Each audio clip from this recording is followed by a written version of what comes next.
Good evening, everybody. It's 5:30, and welcome to all of you elected members. And it's lovely to see such a large gallery. So welcome to everyone in the gallery, and also those who will be listening to our live streaming of tonight via home.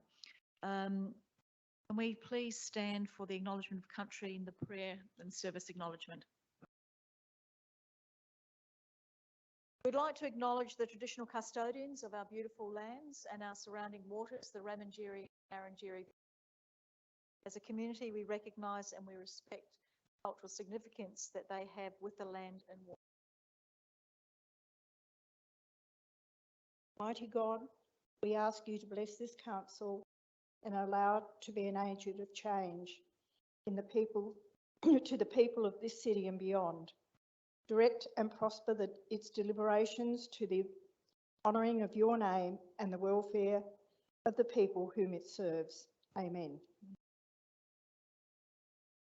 We gratefully acknowledge the men and women of the Navy, Army and Air Force who made the supreme sacrifice in the preservation of Australia's freedom and democracy. And we also proclaim our gratitude to those who returned to us. Thank you. Please be seated. We do have one apology tonight, and that is Councillor Kemp. And I would like to remind the councillors that there may be conflict of interest issues that arise during tonight's meeting. You are required to disclose an actual material or a perceived conflict of interest and act accordingly. So that's just a reminder. We don't have any items adjourned or lying on the table, but before we start, Councillor Schofield would like to seek leave of the meeting to provide a personal explanation. Councillor Schofield. Thank you, Your Worship. The March meeting. At the time, I was chair of the council meeting and felt that I had not dealt with the matter before council in an efficient manner, and that I should suffer criticism, and made the gesture in criticism of myself. The gesture of running my finger across my throat was one made against myself, and there was no intention whatsoever of intimidating anyone else present in the chamber or the public gallery. I apologise for making the gesture in the meeting and concede it was inappropriate. If anyone present at the meeting or in the public gallery felt intimidated or threatened, then I can assure you it was certainly not my intention, and I apologise for any discomfort I may have caused you. Thank you, Councillor Schofield. That is appreciated. We now come to item 5, which is minutes of the previous meeting being held on the 23rd of August, and the recommendation is that they're confirmed as true and correct. Do I have someone to move that way? Thank you, Councillor Mann. And seconded by Councillor Hales. To speak to those minutes or have any questions? No. Does anybody have any questions in relating to those minutes? If not, I'll put it to the floor. All those in favour? Those against? That's carried. Thank you. Item 5.2, minutes of the special council meeting of the 20th of September, and the recommendation is that they be confirmed as true and accurate. Moved by Councillor Henderson and seconded by Councillor Littley. Do either of you want to speak to those minutes? Does anybody have any questions in relation to those minutes or want to speak to them? All those in favour? Those against? That's carried. Thank you. We have one deputation, and that is by Dr. Haslam and John Ellis Flint in relation to Seagull Avenue. Mr. Haslam and Flint, if you'd like to come, Mr. Young. If Mr. Young is replacing Mr. Flint? Yep, that's correct. Thank you, Mr. Young. If you'd like to come up and take a seat at the back there. You do have 10 minutes to speak, and only 10 minutes to speak. Yes, please take your mask off. And that 10 minutes also includes questions from the other councillors. and then we will go straight to the item in relation to the consultation, which will include Seagull Avenue, item 12.3 in the agenda. So while your deputation is fresh in our minds. So if you'd like to start, please go ahead. Thank you, Honourable Mayor, and good evening. I'd like to address the Mayor, Victoria McCurdy, CEO of the Council, elected members who are in attendance, senior staff from the Council, and Seagull Avenue supporters. Will you please stand? I'm sorry, there's no standing in the gallery. The gallery is purely to watch, so. Oh, beg your pardon. Right. We don't have an audience. Thank you. Thank you for this opportunity to address Council. My name's Philip Young and I own number 96 Seagull Avenue, Hayborough. I represent 30 Victor Harbor Council Seagull Avenue ratepayers, lots of whom are present, and 585 Seagull Avenue petitioners. Our objective this evening is to present a ratepayers community plan for the eastern part of the existing Encounter Bikeway. The acronym, it's horrible, but it's EEBW. That is the bikeway from the Hindmarsh River to the council boundary. When preparing this presentation, we reviewed the RAA reports, consultant reports, council options, and have concluded that council options 1 and 3 are very expensive, 3.7 million and 10.5 million. They lack access for bikers, walkers, maintenance and rescue activities, are environmentally unacceptable, being constructed through native vegetation along primary sand dunes and originally a mini Coorong, are vulnerable to threatened prime sand dune degradation with rising sea levels, and are unacceptable to impacted communities along the foreshore. With that introduction, I'd just like to add one point. Some of you might ask, am I qualified to talk about this bikeway? A couple of facts, and I added them up and I surprised myself. I've ridden 4,000 kilometres on that bikeway and I've run 1,000 kilometres.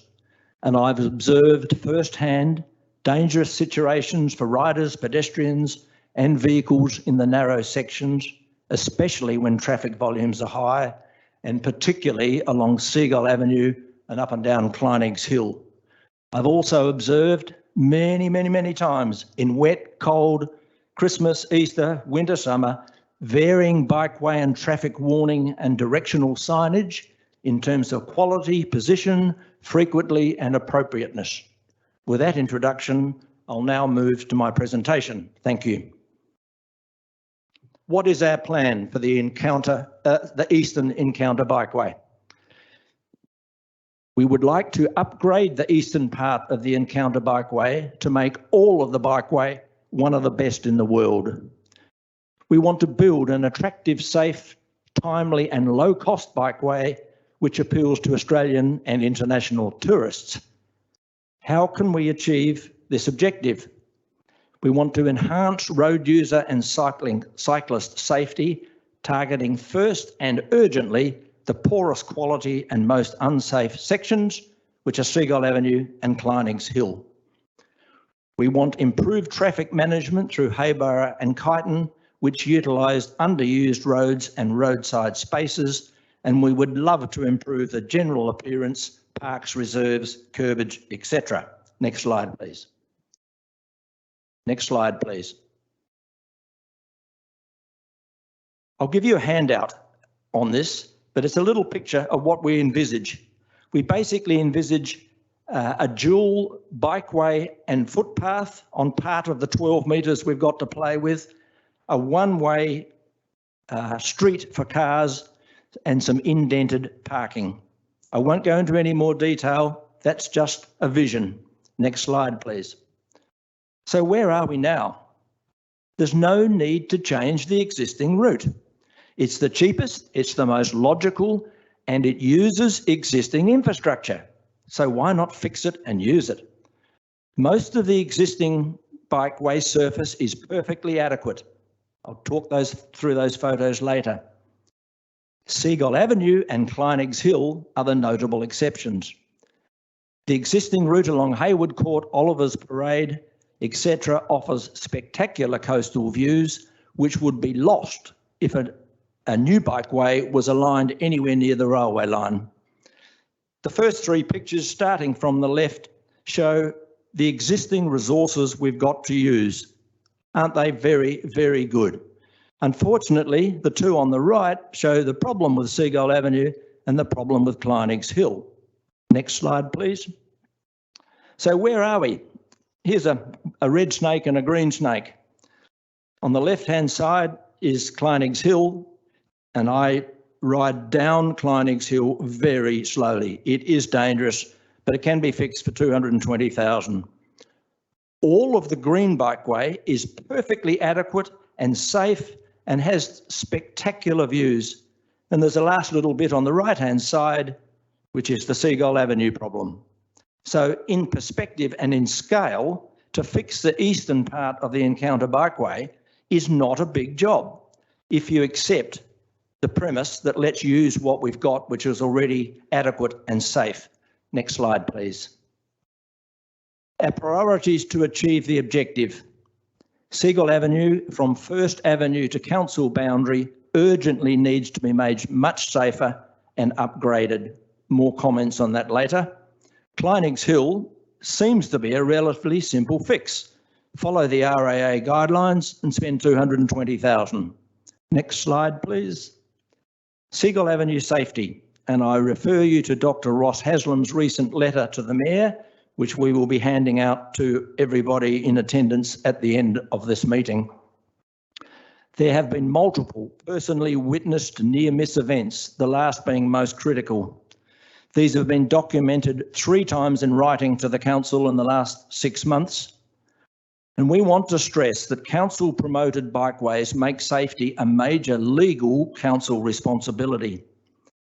Seagull Avenue's safety issues are exacerbated above and beyond other road situations because of large volumes of combined traffic.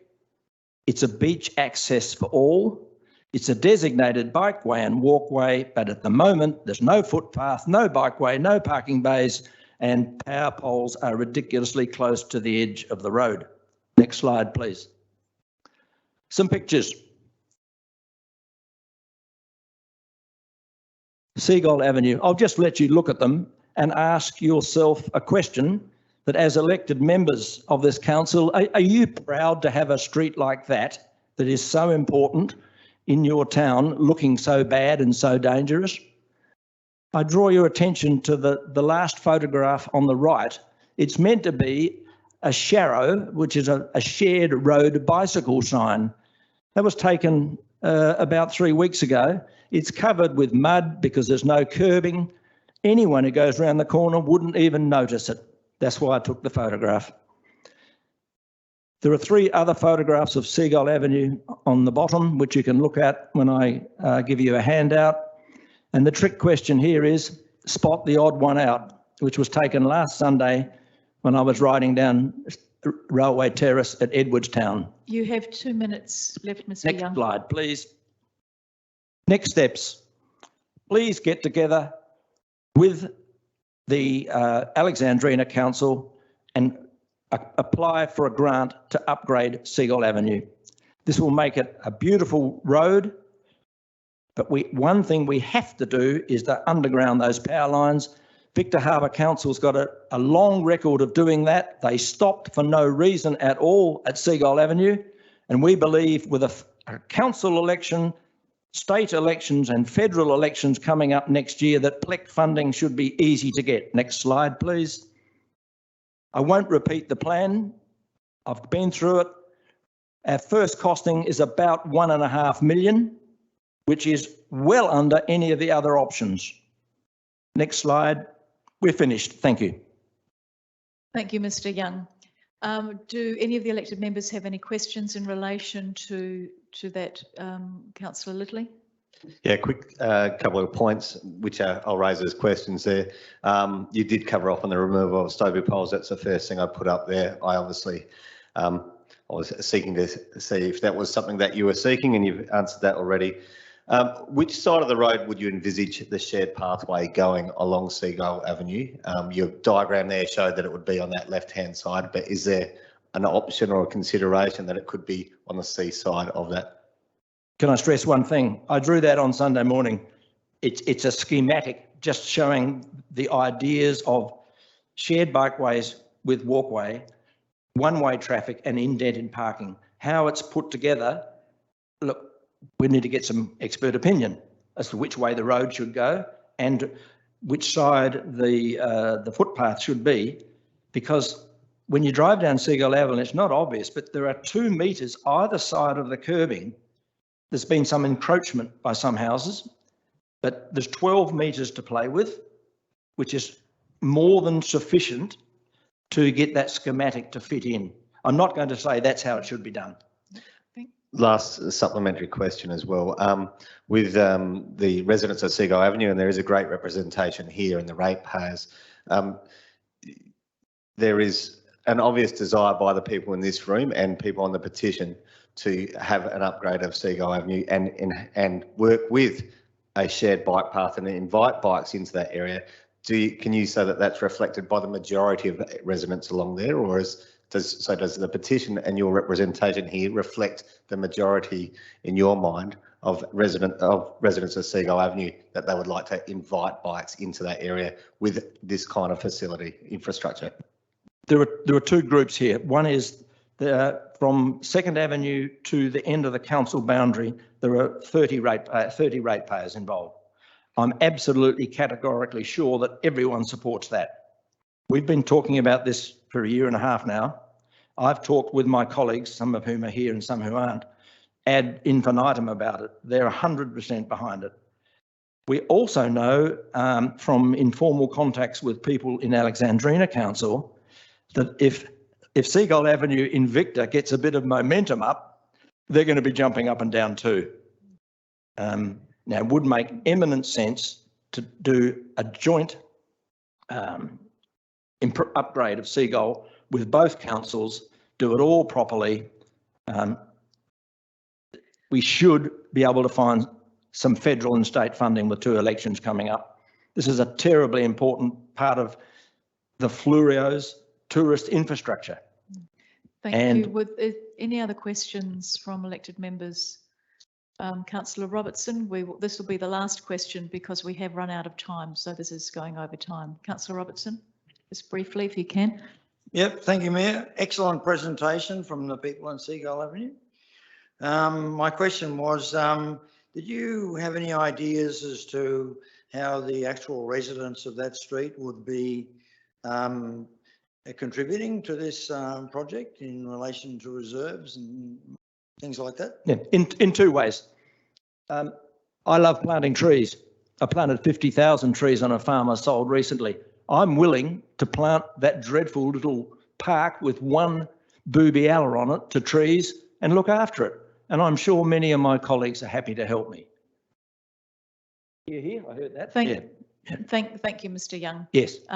We'll now move over to item 12.3, which is on page 354, which is actually, I think, will be right where you'd like us, going into community consultation, specifically in relation to the Encounter Bikeway realignment. So thank you very much for your presentation, and thank you very much to all of those people in the gallery that came to support you as well. It's lovely having you here. Thank you for the opportunity. Greatly appreciate it. Members, if we can move to page 354 of your agenda. Item 12.3, the Encounter Bikeway realignment, Hindmarsh Road to council boundary. I'll do that recommendation en bloc, with the first recommendation is receiving and noting the report, and the second recommendation is that council proceed to stakeholder and community consultation to get feedback in relation to the boundary alignment options as guided by the Communications and Engagement Plan. And you'll remember that we had 3 options that were provided there as well. So that's moved by Councillor Schofield and seconded by Councillor Henderson. Do either of you want to speak to that? No. Does anybody want to speak to that or have any questions about going out to community consultation? Councillor Glasbrook? I'd just like to make a comment and yeah, thank Mr. Young for his presentation. I wasn't given the opportunity to ask a question. I was very pleased with your comments in relation to one-way street. There has been some elected members that have been strongly in favour of not only Seagull Avenue, but a lot of those foreshore streets there could be one-way to help alleviate, you know, the space requirements.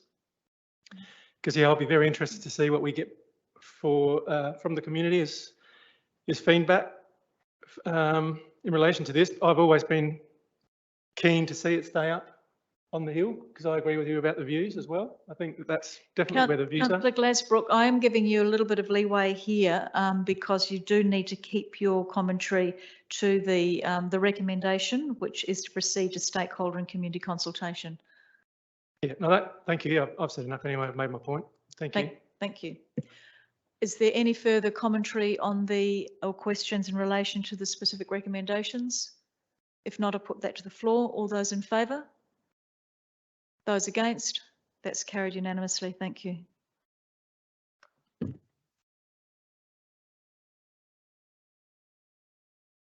There are no questions from the gallery tonight and there are no petitions. So we move on to item 9. And the recommendation is related to the receiving and noting the council meeting of December and January report. Would somebody like to move that those block? Thank you, Councillor Henderson. And seconded by Councillor Hales. Do either of you have any questions about those minutes or any discussion? No, does anybody have any discussion? Councillor Robertson? Yes, Mayor, I hope that this year we will really pay attention to making sure that we have a good stable of choices for the Young Citizen of the Year. Councillor Robertson, we're not talking about the Young Citizen of the Year. We're talking about item 9.1 on page 8.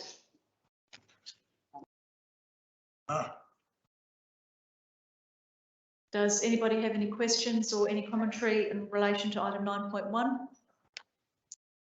If not, I'll put that to the floor. All those in favour?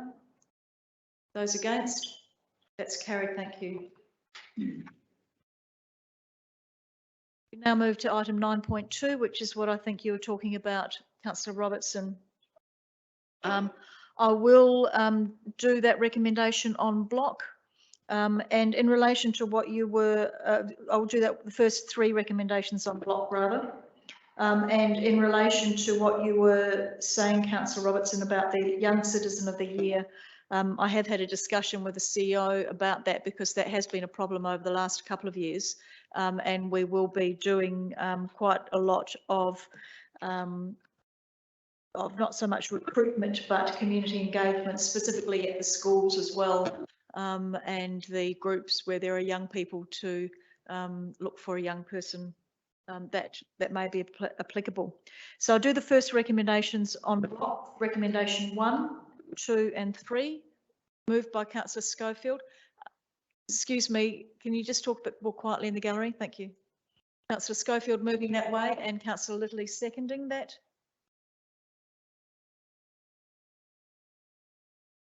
Do either of you want to speak to those 3 recommendations?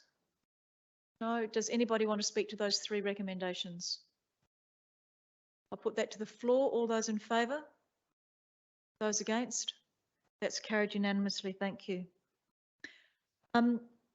We do now have, we need to appoint 2 councillors or 2 people to the selection panel. If there are more than 2 volunteers, then we will go to a ballot. I would like to volunteer to be on the selection panel. Are there any other volunteers? Councillor Schofield, could you put your hands up, please? Councillor Schofield, Councillor Robertson and Councillor Henderson. So therefore, recommendation 4 is that Council appoints the Chief Executive Officer as returning officer, and we have a ballot to declare the successful council members. So would someone like to move that way? Thank you, Councillor Schofield, and Councillor Little seconding that. Either of you have any questions? Anybody have any questions or commentary? All those in favour? Those against? That's carried, thank you. Could you put up your hand if you're interested in nomination? Just so that we can get it down. So Councillor Schofield, Councillor Robertson, Councillor Henderson, Mayor Jenkins.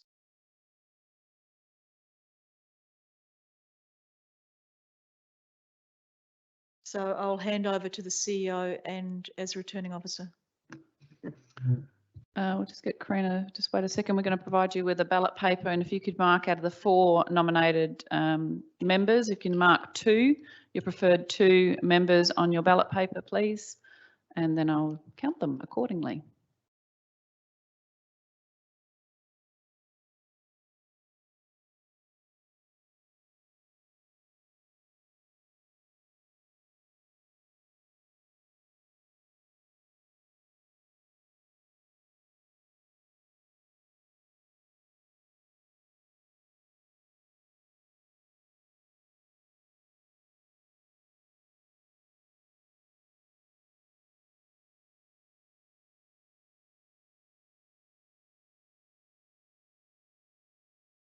While we're doing that, it's just been pointed out to me and I didn't realise we do have mud and chars people in the gallery, so welcome to you.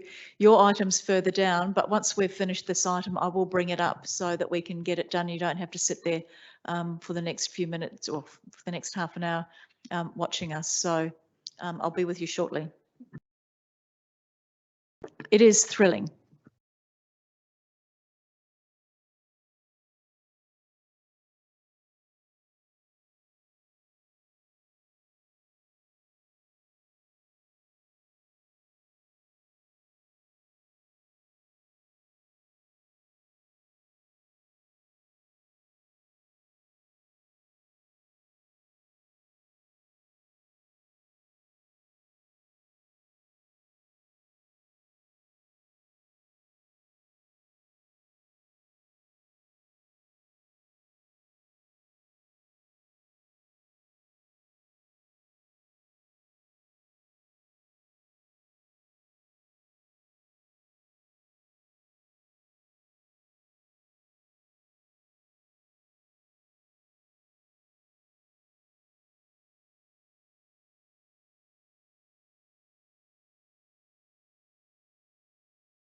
So with the 2 most votes, so Councillor Henderson with 7 votes and Councillor Schofield with 4 votes are the 2 preferred nominees. Thank you very much. So we now come to recommendation 5 and recommendation 6. Recommendation 5 will be that council appoints Councillor Henderson and Councillor Schofield to the selection panel. And recommendation 6 is that council calls for expressions of interest for the 3 community representative positions. Would someone like to move those 2 en bloc? Thank you, Councillor Little. And seconded by Councillor Hales. Do either of you want to speak to that? Does anybody want to speak to that? All those in favour? Those against? That's carried. Thank you. Congratulations, Councillor Henderson and Councillor Schofield. We will now go to item 12.1, which is on page 252.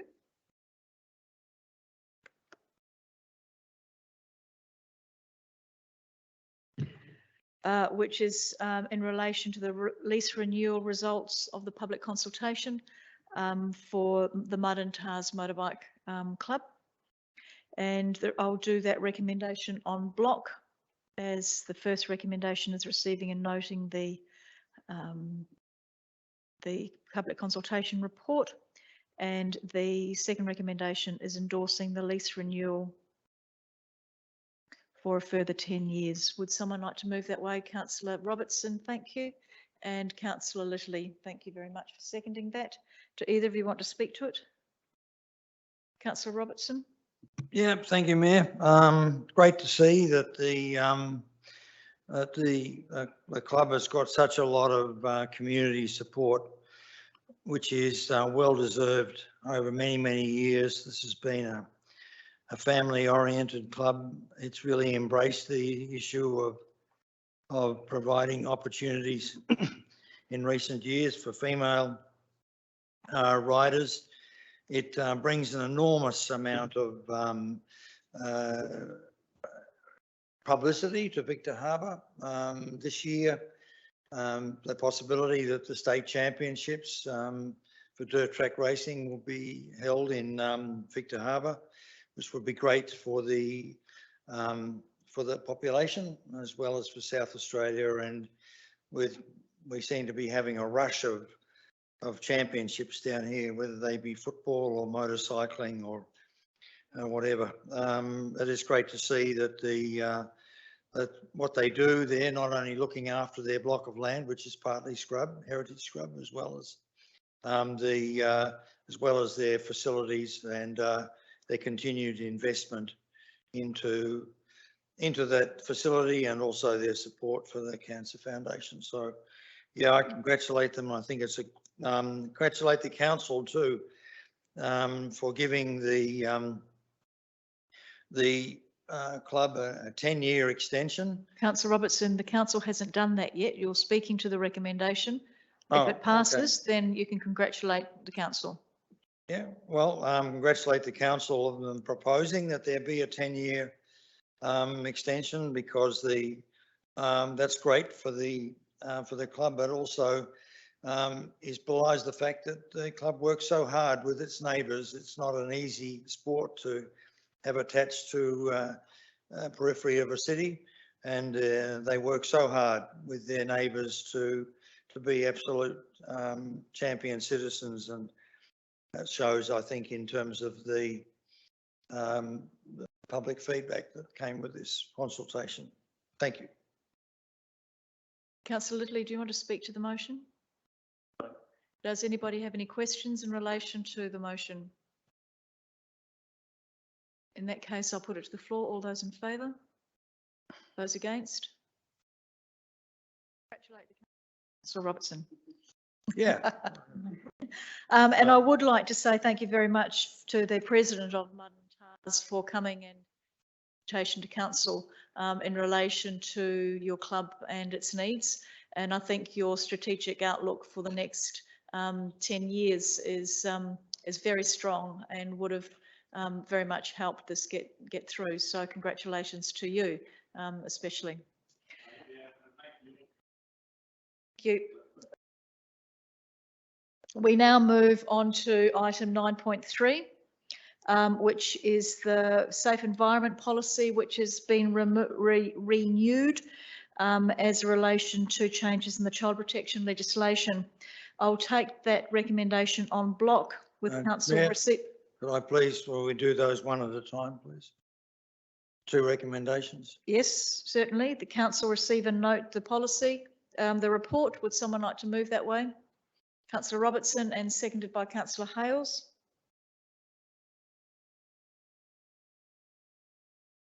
Do either of you have any questions in relation to receiving and noting the report? Yes, Mayor. I'd just like to, I have been through this extensively, and I have a lot of notes on the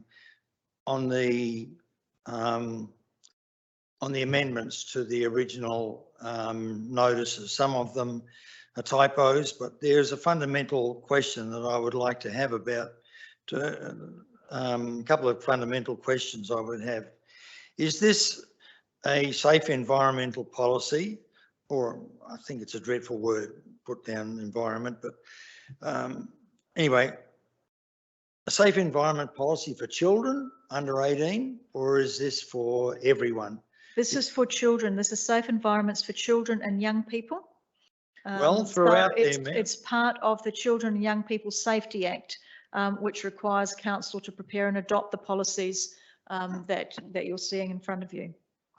Well, scattered throughout this amended document is references to various sorts of vulnerable people, whether they be aged care or others, which I presume which includes disabilities, but outside of the 0 to 18 age group. That was the first thing I had for that one, and so I'd like an answer to that. So is the question that you're trying to ask? That, Why does the report refer to other vulnerable people as well as children? Yeah, if as you say, Mayor, that this is just for children, then we have scattered throughout this report the fact that it is also the law is speaking to, or the proposed regulation or policy is speaking to older people as well. And I think there's a great deal of confusion in here as to where we're heading with this, because all of these sorts of policies incur additional costs, they incur additional effort, which incurs additional costs. So I'll ask Director Pathouse to perhaps help you with some of that confusion, Councillor Robertson. Yeah, thanks. through the Mayor. The Mayor's correct. The reference is in the legislation is to children and young people, so it's specifically to serve the needs of the legislation. However, the policy also does bring into it an additional category that refers to other vulnerable people. So that's acknowledging that there may be other people aside from children and young people as defined by the Act that may be in a situation of vulnerability, and therefore there's some responsibilities for council staff and council activities involved in service areas that we might conduct, particularly in the community services space. If I might just draw attention on page 21 and halfway down there, where it has a definition of different aspects to this policy, and there's a definition of vulnerable people, and I might read it. It says means those who may be at risk of harm or exploitation due to their dependence on others or experience of disadvantage, and could include people with a disability, the frail-aged, people from culturally and linguistically diverse background, refugees, and those living in poverty. And throughout this document here, I think it needs some editing. Throughout this document here, it mentions continuously the the vulnerable people, and up against this definition that's here, I think this is not, it dilutes the focus of this, which I'm sure was originally intended to be intended to be for people under 18 years of age. Sorry, through the Mayor, if I may. We are required to have the Child Safe Environment Policy as part of legislation because of the work we do with children. But we're also required to have policies in place when we have officers that work with vulnerable people. Hence, there's actually descriptions in who are prescribed officers. It relates to their specific roles, and also if we have specific committees that may be there to provide those assistance. So I'm unsure of why you have concerns where we're meeting our obligations that we're required to have under the Act. We're also looking to go above and beyond that to ensure that our officers have prescribed training associated with their roles in working with vulnerable people in our community, because we also do that.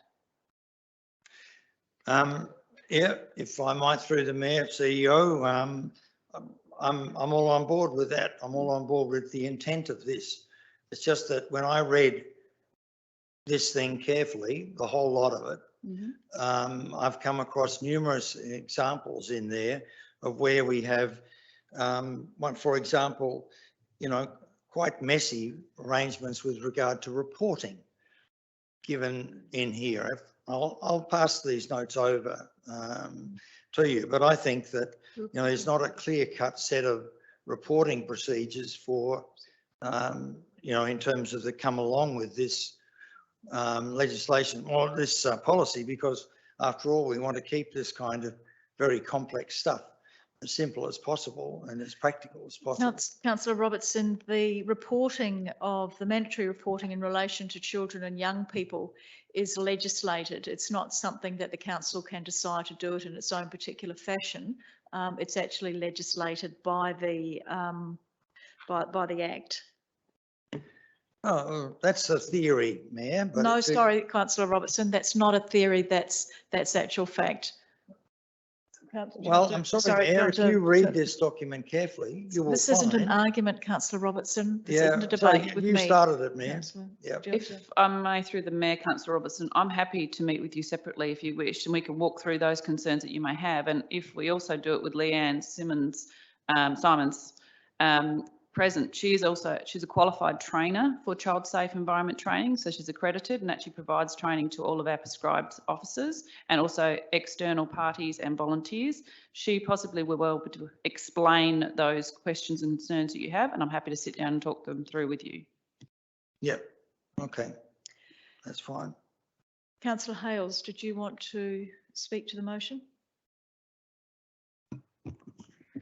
Only to say that I'm satisfied with what is in the document. As someone who works in the community services sector, it's pretty stock standard stuff. Thank you, Councillor Hales. Does anybody else have any questions or any comments in relation to the motion? In that case, then I'll put the first recommendation to the floor that council receive and note the report. All those in favour? Those against? Second recommendation, council endorse the policy as provided attachment B. Councillor Littley, thank you, and Councillor Scope. Do either of you have any questions or any commentary you want to add? Does anybody have any questions or would like to say anything? If not, I'll put that to the floor. All those in favour? And those against?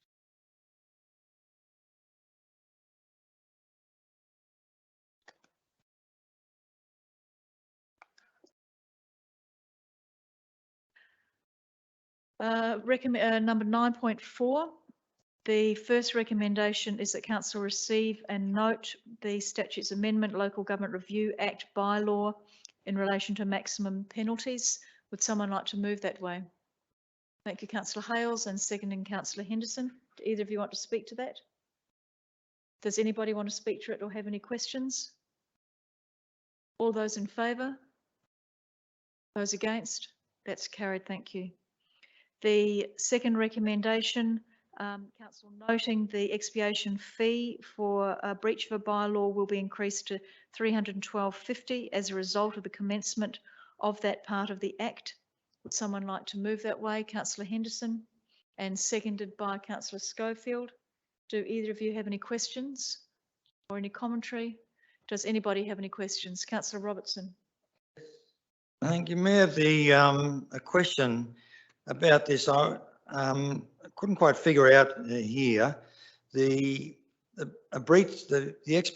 expiation fee for a breach of the bylaw. Is that for all bylaws? For instance, would that be for dogs on the street where they're presently, I think, 178? So now it will go to 312. Graham, can you answer that, please? Yep, through the Mayor, that's correct. All bylaws. Yes. So that's not a minimum or a maximum. That's just what it is for the breach of that. It's a maximum that council can charge for an expiation based on the maximum penalty that a court can impose. So it's 25%. Thank you. Are there any further questions or any further commentary in relation to recommendation 2? If not, all those in favour? Those against? That's carried, thank you. Recommendation 3, in relation to the boat launching fee, I'll take that recommendation as read. Would someone like to move that way? Thank you, Councillor Robertson, moving that way and seconding. Councillor Littley. Councillor Robertson, do you want to speak to that? Yes, thank you, Mayor. I'd like to move an amendment to that if I could. It mentions there that the 25% of the maximum penalty, if it's allowable, could that be 50%? Graham? Through the Mayor, no, that's prescribed by the legislation. So council can only charge up to 25% for the expiation. Then another question, if I might, does that mean that then if it's 25%, that means of the 312, that means it then becomes, oh no, hang on. Anyway, I thought that what it goes from is $50 to $78.12. Is that correct? No, it goes from $50 to $312.50.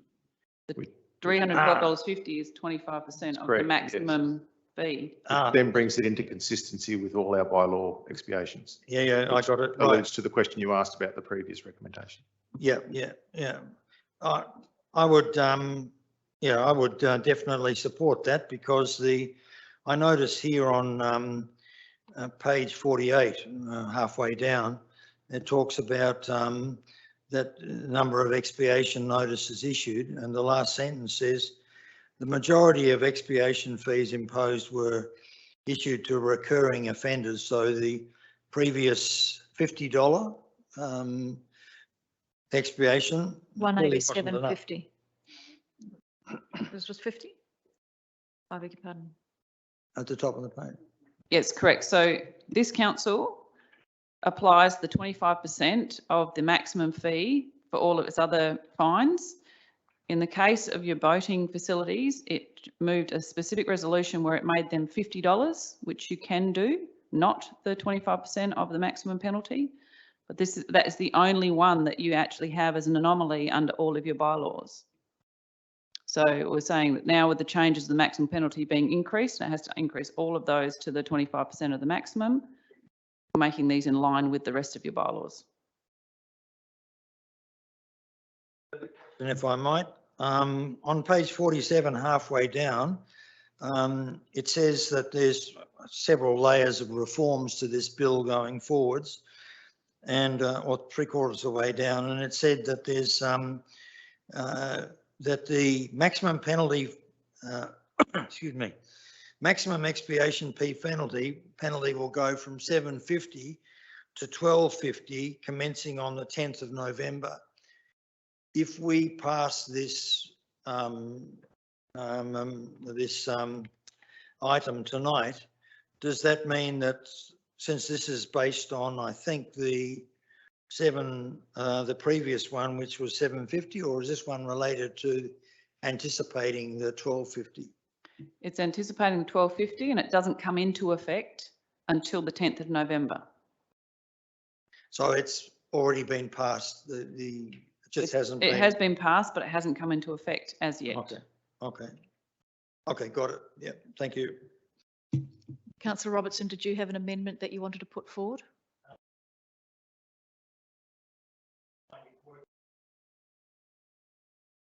Working through the mathematics, I just wanted to be clear about what was being charged, and I'm happy that it's there. Okay, thank you. Councillor Littley, did you want to speak to this? No. Does anybody want to speak to it or have any questions? If not, I'll put it to the floor. All those in favour? And those against? That's carried. Thank you.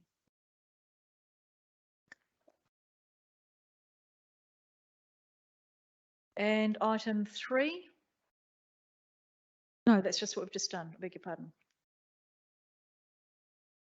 9.5, the annual financial statements certification. I'll do that recommendation en bloc.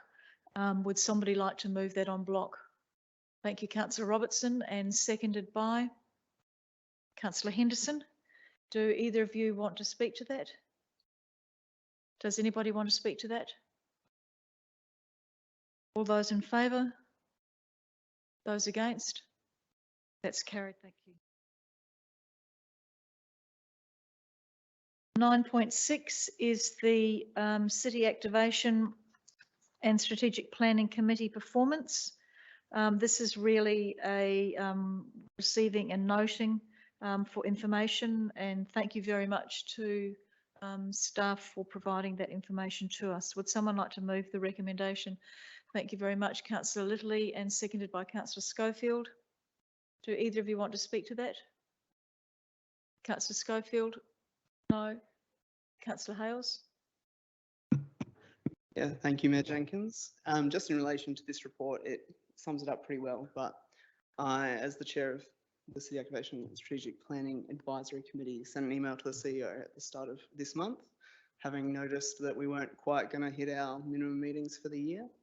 But as this report really adequately states, we've doubled the number of informal gatherings that we normally would hold. And we'll miss the number of meetings by 2 or thereabouts. So the committee's still done a lot of work. It's still been used very effectively to deliver on the business of council that it's been set up for. We just needed to bring it to council's attention that it wasn't going to hit the 6 actual committee meetings. Thank you, Councillor Hales. If no one's got any other questions, I've actually got a question to the CEO in relation, is this still a subscribed committee? Or is it, has it changed from being a subscribed committee? Because I think it started off as being related to the Development Act. Through the Mayor, it did have reference to the Development Act, but yes, it is still a prescribed committee because it actually addresses strategic planning, and under the Act that hasn't changed. So the list of prescribed committees are Audit Committee, CEO Performance Review, Corporate Services, Finance, Governance, Infrastructure and Works, Risk Management, Strategic Planning and Development. And given it still addresses the strategic planning component, it still is a prescribed committee. Okay, thank you. Does anybody have any questions? Councillor Robertson, you will be closing the debate. Did you know? Beg your pardon? No. Yep. Please go ahead.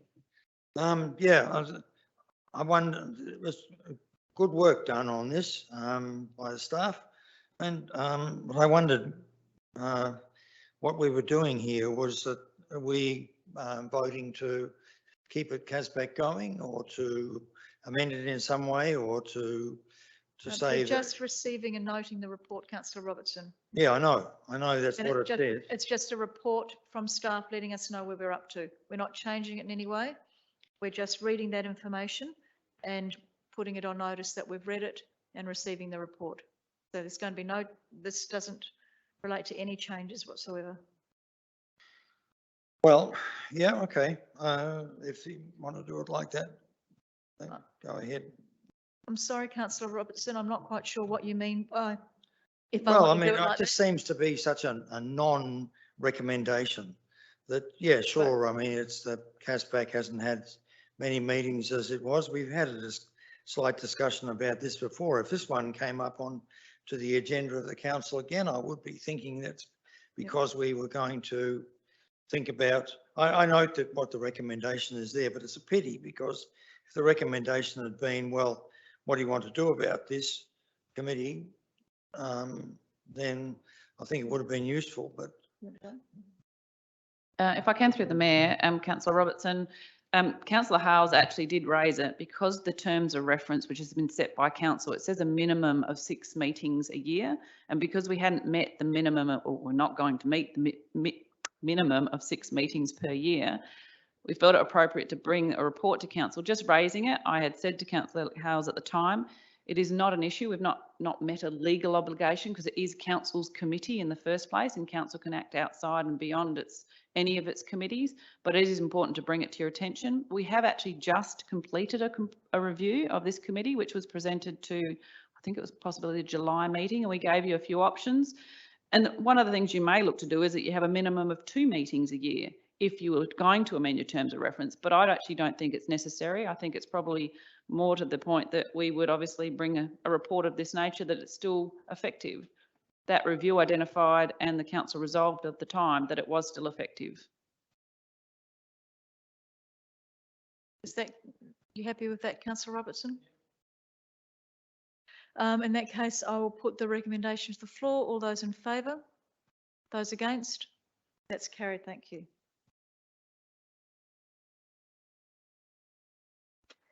(9.7) Treasury Management new loan application, and I'll do that recommendation on block, given the first one is receiving and noting the report. Would somebody like to move that on block? Thank you, councillor Henderson, and seconded councillor Litterley. Do either of you want to speak to that? Councillor Litterley? Does anybody want to speak to it? Councillor Robertson? Yes, thank you, Mayor. I sent through to Kelly this afternoon a couple of questions, and I've seen she's nodding, so she's got them. And I'd be grateful if you'd provide the answer to those. Thank you, through the Mayor. So yeah, you did send through those questions.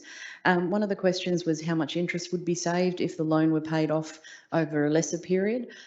So the interest that would be paid on this loan over 15 years, as included in the council report, is 1.1 million. If it was reduced to a 10-year term, we'd be looking at around 700,000. And if it was reduced to a 5-year term, it'd be 280,000. So there's approximately 450,000 saving by reducing it from 15 to 10 years.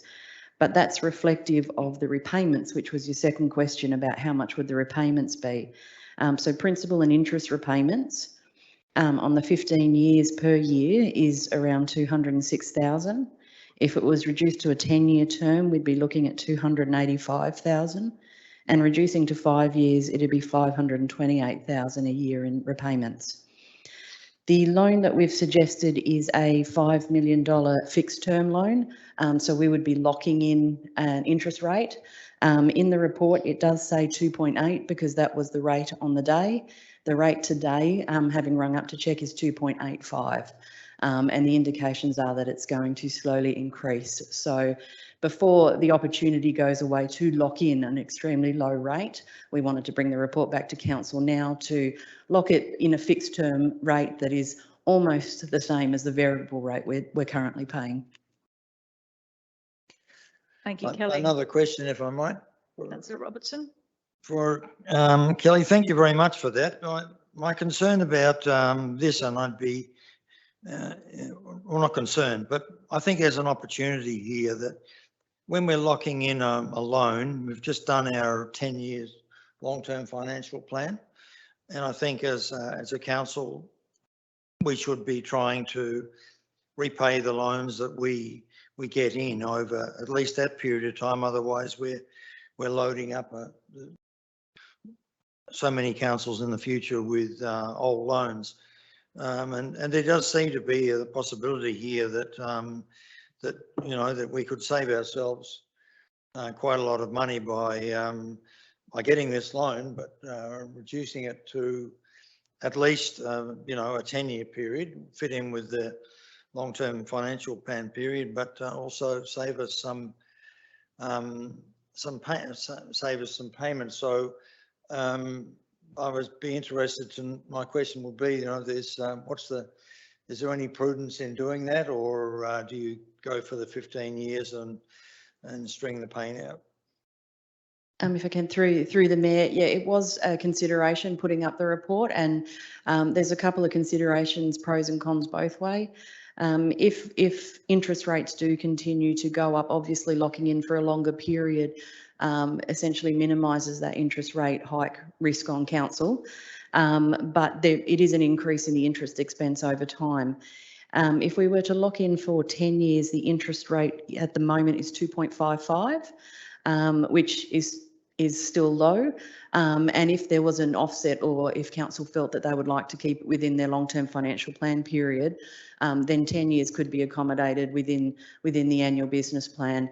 It was just a bit of an offset to see whether or not that interest, the higher interest repayments, was worth locking in for a longer period and giving council a bit of breathing space with the large capital works program that we've got going. So I'd be just as comfortable recommending a 10-year loan as a 15, given the offsets. Yeah, I would then like to amend this if I could to say instead of, it also comes, did I hear you say a 2.55 if we took a? Yes, that's correct. That's today's rate. So obviously until the day we actually sign the contract, the interest rate will continue to fluctuate. And if we do it over the 10 years, there is a lower interest rate, obviously, because when we come out of that 10 years and if we need to lock something else in, it'll be at a much higher rate. Then I'd like to move an amendment that 15 years be 10 years. Then, do I have a second for that amendment? Councillor Glasbrook? Are you seconding that amendment, 10 years?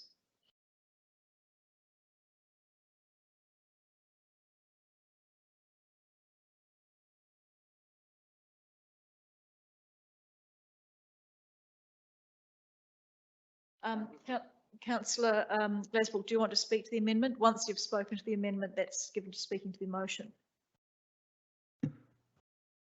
So I'll get an opportunity to speak after the amendment. No. No, I'll speak, and I would like to speak Yep. to this. Yes, no, I thank Councillor Robertson for that. That's exactly what I was going to do. I was going to do it slightly different, but this is fine. Yeah, I think we should definitely take it over a 10-year period. 15 years is, in my opinion, a long time. The thought of having to take 15 years to repay $5 million, I mean, this council has a hunger for some reason to get into high amounts of debt, which I'm strongly against, as you all know. If we're looking at having $20 million worth of debt, how long is that going to take to pay back? I don't know if elected members have actually thought about that. Is that a question for Kelly, Councillor Glasbrook? Well, no, it's a question for elected members and for people who make these decisions to spend money quickly. We're potentially borrowing $5 million this year, if we do what we do in our budget.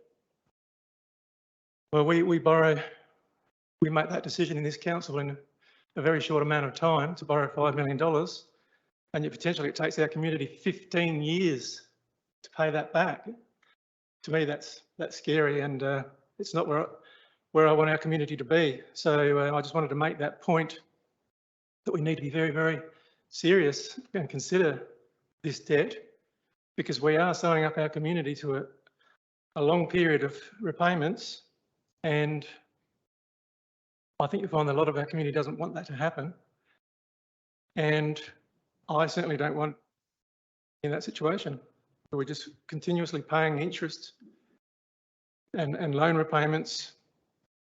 We need to scale back some of these grand ideas that we've got. I support the principle of putting this as locking in this interest, because obviously it's at a very low rate at the moment and it is only going to go one way, so I do support it. But I really think we need to think hard about borrowing the rest of this money that we want to borrow, because this is what we're putting our community to. This is a classic example. So I like members to have a good hard look at this and read it. And just a point of clarification from Kelly, if I could please. Those repayments at $206,000, that's every 6 months. So is that, so it's $400,000. Through the Mayor, that was the two payments within the year. So 2 payments. So it would be $103,000 per payment for that second question. Well, that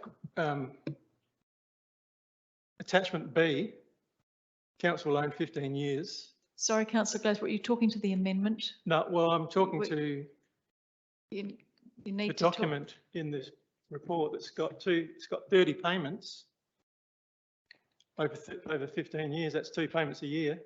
Yeah. Yeah, sorry, I didn't get the question quite right in my head then. So no, you're correct. So it's 412, not 206. It'd be two payments of 106,000, yes. And just in terms of, if I can, through the Mayor, around your questions about the level of borrowings, just to help add some clarity if I can. We currently have around 11 million outstanding. With taking out this fixed term loan, we would actually be paying off some of our variable loan, in fact, most of it. And so we would be looking at a very much similar position now as we would at the end of the year with taking on this, but it'll be a better balance that meets our treasury management policies requirements. So depending obviously on the amount of capital works that get completed, which could change that picture a little bit. Thank you, Kelly. Is there any further discussion on the amendment? Noting that if you speak on the amendment, you can't speak on the recommendation. If there's no further discussion on the amendment, I put the amendment to the floor. All those in favour? And those against? Sorry, can I do that again, please? This is the amendment we're voting on. All those in favour? And those against? That's carried, thank you. So the recommendation now reads a debenture loan of, for the term of 10 years, commencing on the 15th of October. Does anybody want to speak to that who hasn't spoken already? If not, I will put that motion to the floor. Oh, Councillor Robertson, did you want to close? Henderson, did you want to close the debate? No. I'll put that to the floor. All those in favour? Those against? That's carried. Thank you.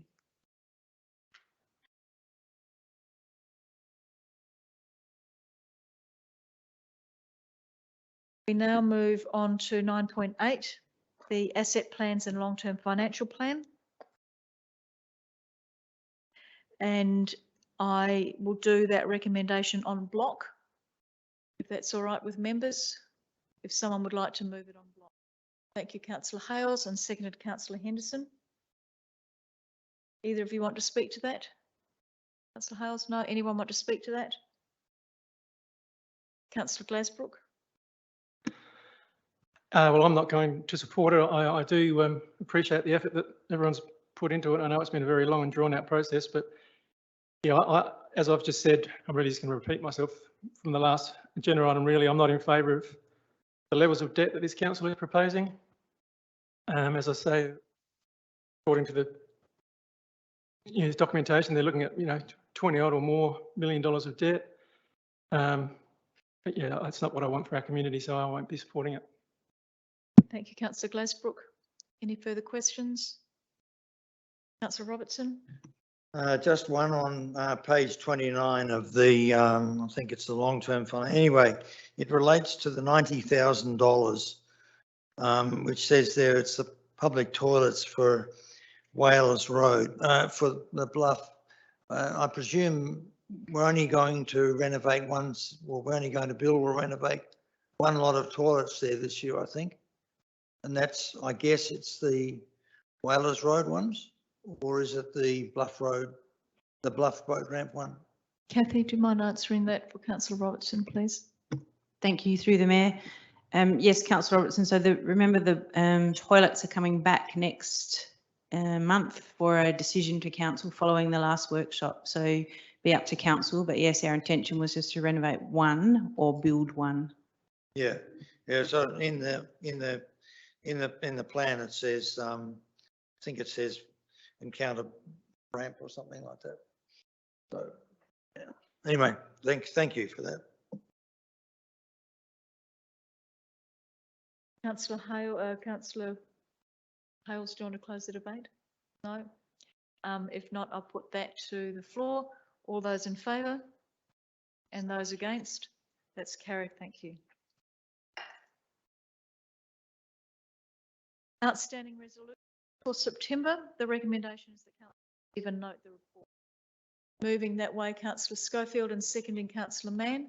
Do either of you have any questions or about the outstanding resolutions? No. Are there any questions from the floor? Councillor Robertson. Yes, thank you, Mayor. Just wanted some clarity on the cemetery, page 86, I think. I see there that the joint cemetery proposal was that sorry, it's put down here as being complete. That is, that the development proposal update. But the resolution in here was that to acknowledge Alexandrina Council's resolution not to enter into a joint venture with the City of Victor Harbor and consider but the most important thing there was that the Victor Harbor Council to consider inclusion in the long-term financial plan for a new City of Victor Harbor cemetery.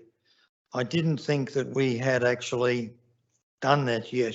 We put in there $35,000 a year for the next 10 years for cemetery development, but that we haven't got we haven't yet completed that business in terms of putting it into the long-term financial plan. That is a new Victor Harbor Cemetery. So Councillor Robertson, yes, on 86 it is complete because that's our negotiations with Alexandrina Council and they weren't wanting to do a joint venture. But if you look on page 89, where it actually says a new council, I can't read it. Yeah, still New exploring. cemetery land update, it actually still is in there and it's still ongoing because that is something that we're still continuing to pursue within the long-term financial plan and the asset management plan. Okay, so we're still looking at setting up a cemetery in Victor Harbor. In Victor Harbor, not with Alexandrina. The original resolution was about a joint partnership and that has ceased. That's completed because Alexandrina advised us that they didn't want to. So we are now continuing to pursue that as a council on our own, and it is part of our long-term financial plan, our asset management plans to continue to do that. And that's why it is still ongoing on page 89. Yep, right. Okay, thank you. Are there any further questions about any of the resolutions? Councillor Robertson? Yeah, one more. Last meeting, we asked that the CEO write to Minister Spears about setting up plans for short and long term for the Penguin.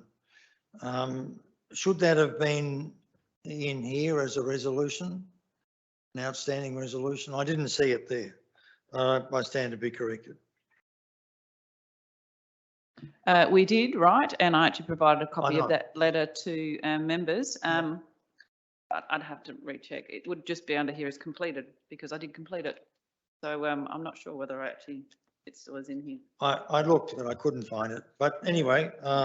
I wouldn't see that as an outstanding resolution because it has been completed at the time. Normally we would still list it in here that we completed it, so it would have been missed.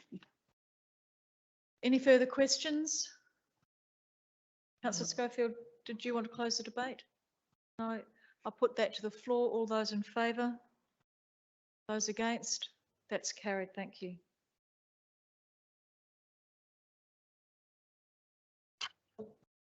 Item 10.1, live arts at Newland. The first two recommendations I'll move on block.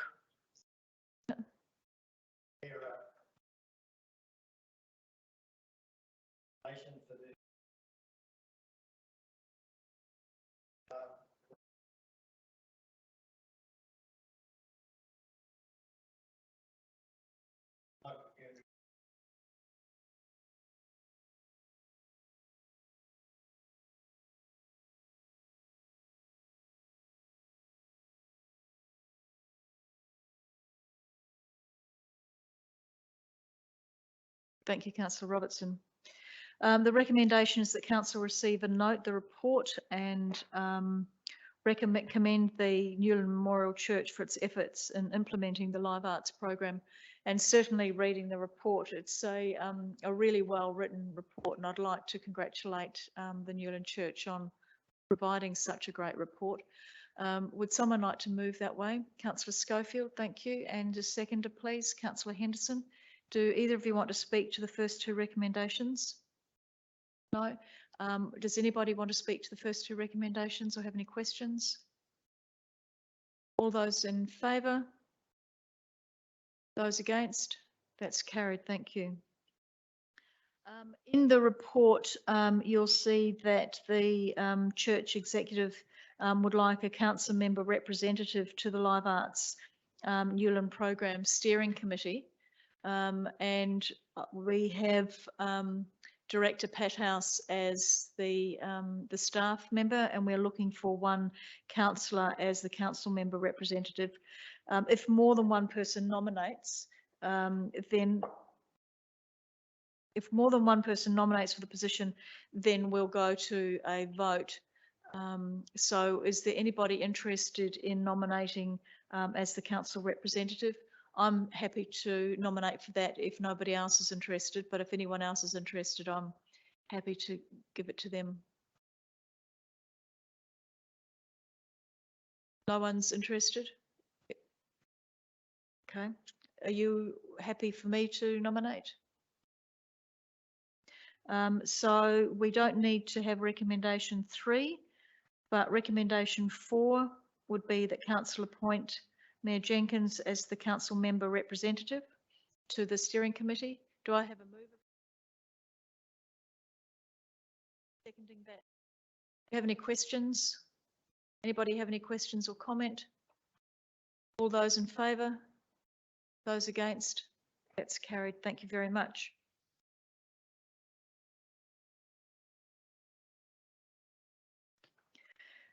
We have 10.2, the major event approval for the 2021 Schoolies Festival. I will do that on block because the first recommendation is receiving the report. The second recommendation is in relation to approving the staging, and the third is in relation to the traffic control. You're moving that way, Councillor Hales, on block. Thank you. And Councillor Littley seconding that. Do either of you want to speak to that? Councillor Littley? Oh, just that I encourage our elected members, community members and the like to give this event the support that's been given in the past to make it a successful and safe event for our school leavers in 2021. Thank you, Councillor Littley. And I'll just draw your attention to the fact that they're looking at having 2 stages, one on Moreland Reserve and one on Soldiers Memorial Gardens, so that they can keep the groups, the numbers smaller because of COVID, and that SA Health wants them to put in another COVID plan 3 weeks prior to the event, just to make sure that everything is going to be right. Does anybody have any questions in relation to the recommendations? If not, Councillor Hales, do you want to close the debate? No. All those in favour? Those against? That's carried unanimously. Thank you. Item 10.3, which is the Main Street Precinct Stage 4. And once again, I will do those on block, given the first recommendation is noting the report. And I'll do recommendation 1 and 2. Would someone like to move that way? Councillor Mann? Mayor Jenkins, I'd like to declare a material conflict of interest due to my grandparents owning a premises within stage 4 of the development and thus being a remote or lineal ancestor under section 4 of the Act. Leave the chamber. Thank you, Councillor Mann. Do I have someone to move the recommendations? Councillor Henderson and Councillor Schofield?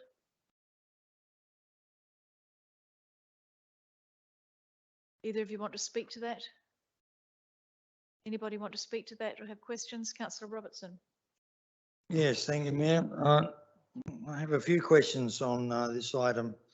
I think that it's really important that that the total deed of grant that we've got here, the total project cost, be absolutely the maximum that that this is supposed to be. So we're getting 3.3 from the government, and the City of Victor Harbor has to put in 3.3, and that that we must make sure that this project, even if it means cutting back on some items in it, that it does not exceed the 6.68 total cost, because in the document it talks about the costs in here being approximately this or that. It must not exceed this. This is a project that has gone well over the originally intended cost. It's spread over 2 financial years. And I have a question here, a couple of them. One is that in the deed of document, it talks about the project start date being the 1st of June 2022 and the completion date 30th of December 2022. I would sincerely hope we would be able to complete this project well inside the December period. It's going to be starting in midwinter, 1st of June, if that's the date when it's actually going to start or projected to start, and and be finished within 6 months for the 30th of December. But if it's still ongoing, any time, as we know, any time from this time of the year, September or so, through to the end of the year, this would be, really unpopular kind of construction time for the traders in that street. They get used to low levels of business during the year. And I think that it's really important that we try to bring this project as far forward into 2022 as possible. I noticed here as well that we've got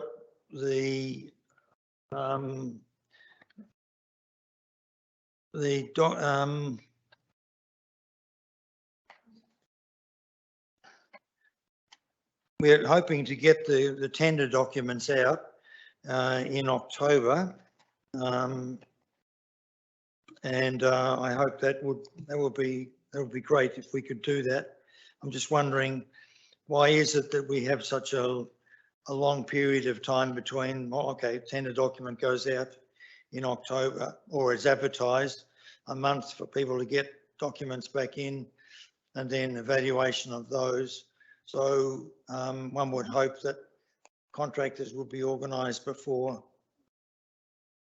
well before June. I was wondering if those timelines are what's anticipated. Councillor Robertson, I appreciate that you're interested in sort of the wider issues in relation to this and the tender documents and the operational issues that go hand in hand. The recommendation is really focusing itself on the grant funding deed with the Minister, so that the Chief Executive and myself can sign and seal that grant funding deed.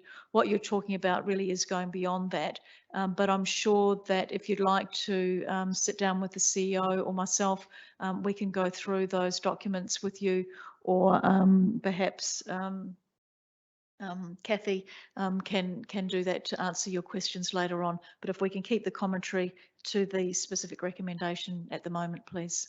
Okay, then I'll go straight to the page 153, to the actual deed of document, which we're talking about, grant funding deed, I should say, which we're considering authorising.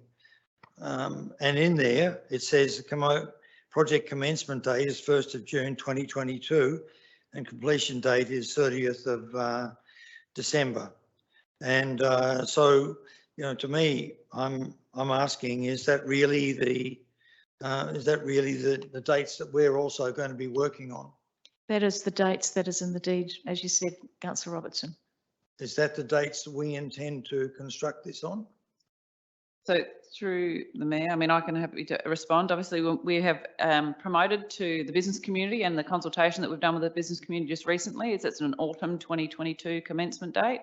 A lot of that is dependent on the tender process, and obviously the intention is to have it commenced and completed within the timeframes we've actually consulted with the community, business community on.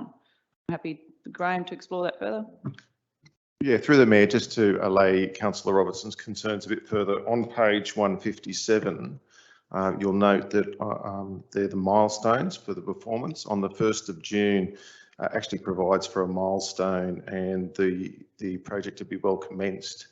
So the indication there is that it's anticipated and expected that the project, in terms of its physical delivery, will start before the 1st of June for the purpose of the funding agreement, council won't receive a payment before the 1st of June. So essentially that's really all it's saying. Does that answer your queries, Councillor Robertson? Well, I'm interested in that. Is that as far, on the one hand, where CEO is talking about getting that project started in autumn, which is, you know, like May, June, July, or April, May, June, which I think would be great if we could do that immediately after Easter when business drops off.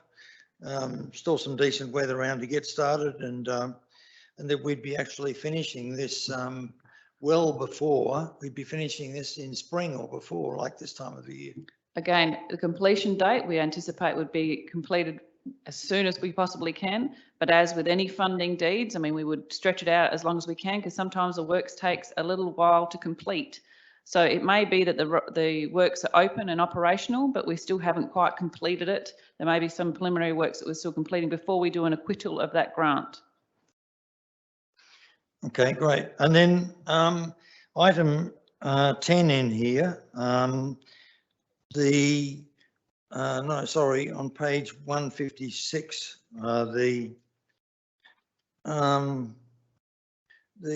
in relation to local contractors, here Councillor Robertson, once again, can you please bring yourself back to the grant funding deed?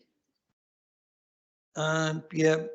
Okay, Let's talk about, page 156, Mayor, which industry shows participation attachment 3 policy. to the deed that we're talking about. The industry participation policy, which is clearly one that state government, you know, providing the grant funding, and they're keen to see that South Australian small and medium sized enterprises are given full, fair and reasonable opportunity.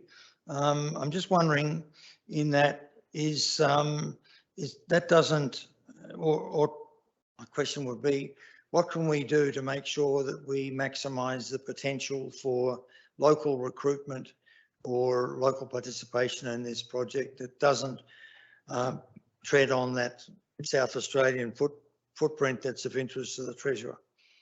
So council has a procurement policy which ensures we have a certain leverage and percentage do we acquire local contractors where possible, which we have done with all the other stages, and we will continue to do that. So Right. council's own tendering policy speaks well into this, even exceeds it in terms of local contractors. Thank you. Yeah. Are there any further questions or comments in relation to the recommendation? Councillor Henderson, do you want to close the debate? I'll put that to the floor. All those in favour? Those against? Thank you, that's carried.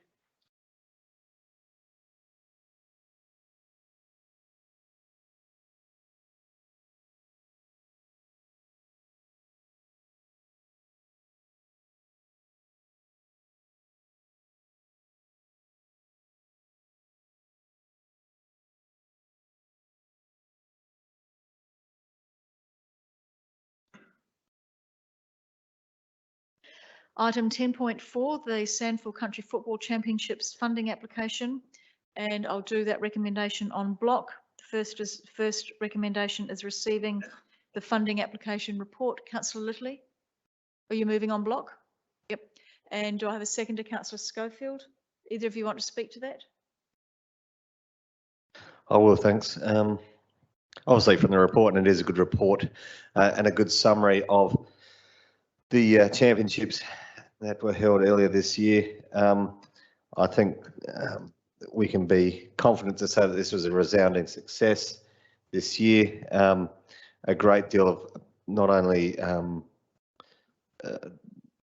funding or flow of expenditure in our community, but also some fantastic publicity given to mainly the two town clubs here, but also the Great Southern Football League overall, and the working together of the Great Southern Football League. Great value there for our community. The economic impact quoted there at 1.250 million. I think that the good word of people throughout, people going back into their communities as well, right across the state, has a far greater value as well on top of that monetary value. So it's great, and I hope that we support it, and the same crew that got together to make it happen for the Great Southern Football League here this year is around to, well, there's people coming through to push that for the 2023 year as well. Thank you, Councillor Littley. And yes, it was certainly a fabulous weekend and really highlighted what Victory Harbour has to offer. Councillor Schofield, did you want to speak to that?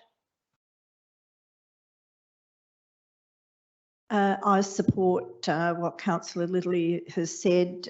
It was a huge success, and I know both of our football clubs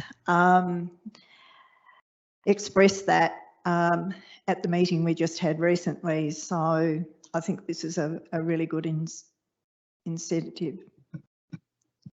Thank you. Do I have any further commentary or questions? Councillor Robertson. Yes, Mayor. Yeah, I think it's congratulations to the council staff on negotiating the 2023, or potentially negotiating a 2023 championships in Victor. Yeah, it's noted on page 168. It's a centenary of the Great Southern Football League, which is great. And further to that, one of the things that I was thinking about when this thing came up was that I hope that by 2023 we can actually use all those people coming down here to get going on maybe a music festival or a film festival or both down here that would entertain people at night time and make for an expanded experience. The one question I have for the CEO with this is that noting that this obviously for some reason the football league is the football championships coming to Victor, they plan these things in advance. What are the chances of Victor Harbour getting the championship? Again, I note that there's a number of regional centres who obviously compete for this opportunity, but if we've got two championships in 3 years, must be a reason for that. And my question would be, can we book up any more? Good question. In terms of, it's up to the Great Southern Football League that actually makes the application to the SNFL to actually host the country championships. So obviously they were, it was a huge success this year, and that was mainly we had huge support from the clubs, amazing support from this council. Obviously, I think that was why the application was successful. This 2023 is quite a unique event because it will actually celebrate the 100-year anniversary of Great Southern Football League. Hence, they want to apply for it again in that year because it's significant for our region as well. It's celebrating 100 years. So as for future years, I don't know. That's up to Great Southern, but I know there is a fair bit of competition to host them in the regions because they are a really good draw card for regional communities to host. So I would, based on my participation in the event, I think with council support and the football club support, hopefully we would be successful in 2023. Thank you. Yeah, I would imagine that by then we will have. I was reminded of the fact that the part of the reason that the Fluo gift was being transferred forward was because Victor Oval will be basically dug up for the installation of this new pitch and also the installation of the lighting. So I presume by then we'll be fully compliant with AFL standards, and that the new lighting by 2023 would be a real draw card to have the championships down here, because you can put on night games as well.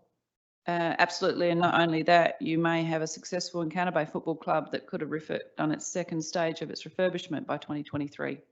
So you'll have two very high quality facilities within the region.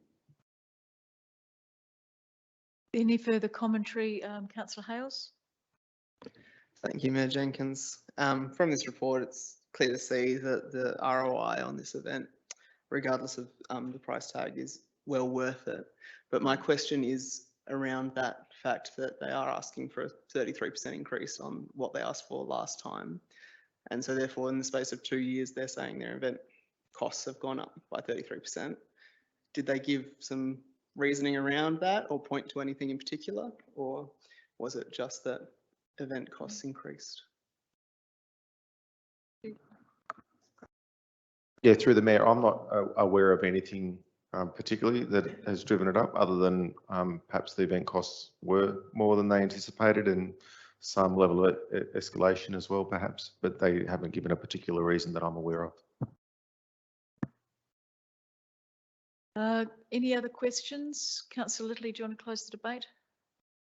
Yeah, just in closing, I'd just like to say that obviously the costs, from my understanding, there were certainly some learnings from hosting this event. It hasn't been done before, so they would have had some learnings there about costs, and that might be reflected in that increase. I also think that from football club circles and Great Southern Football League circles, hearing that the respect that the SANFL had for the ability of the clubs here and the organisations here to run this event at a time that was quite challenging and do it so successfully has given them that confidence that going forward in 2023, that where, you know, touch wood and fingers crossed and everything, there may be fewer of those challenges that were faced by the clubs and the association this year.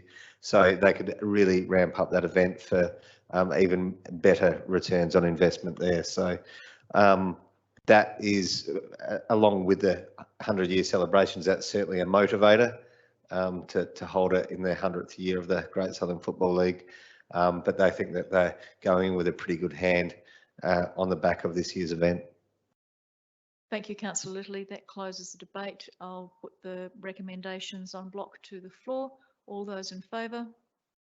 Those against? Thank you.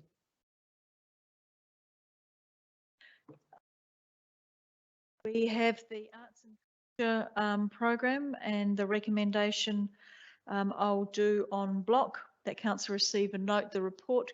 Councillor Hales? Yes, Mayor Jenkins, I'd just like to declare a perceived conflict of interest, as I have an interest in a business that operates out of the Connect Victor site. And while the Connect Victor site itself is not the applicant in relation to one of these, they would benefit from one of the applications. So therefore, I will remove myself from the chamber for this item. Thank you, councillor Hales. You're moving that way en bloc, councillor Henderson?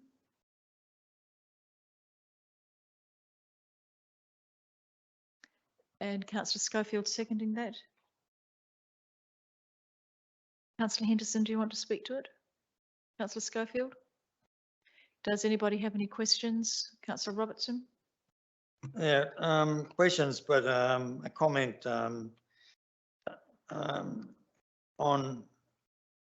I was the fifth person that in this on the committee that objected to some of what is being programmed here or proposed here, and that is, I think that when we come to these, there's a lot of competition for these grants, and I think on this occasion what we did here was we gave one individual 60% of the money that was on offer, and that meant that others missed out.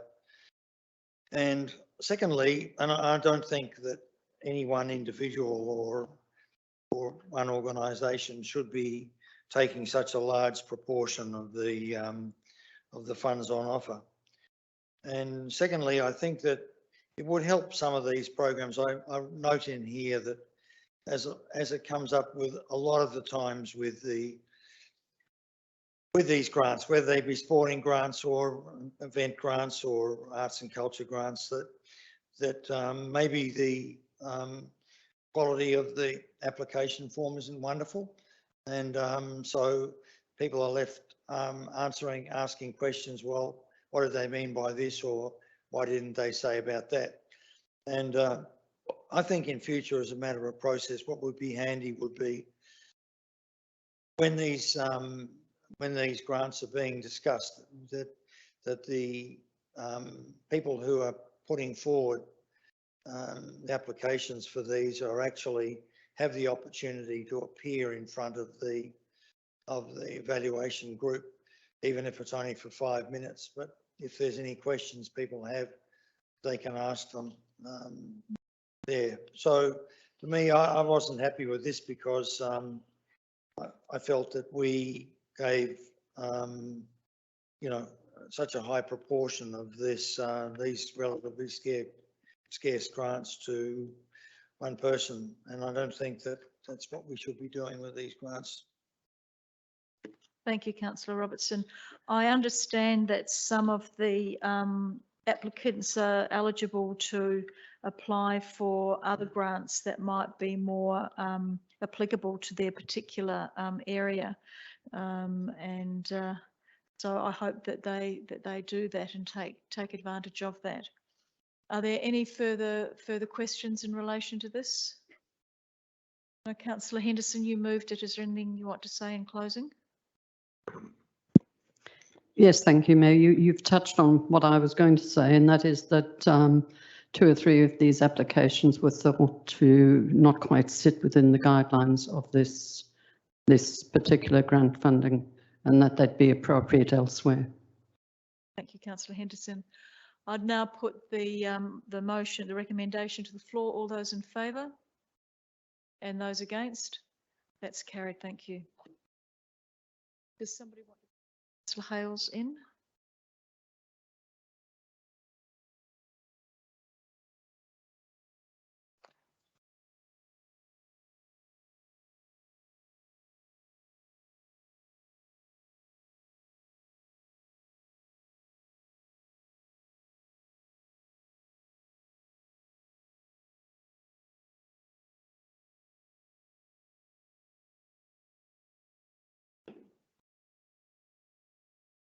Before we start this one, I'd just like to have it noted that I have got a perceived conflict of interest in relation to Rotary Victor Harbor, as I'm a member of Rotary Victor Harbor. I'm not on the Arts Committee or have any pecuniary interest at all, and I'll be staying in the chair and chairing the meeting and voting if I need to.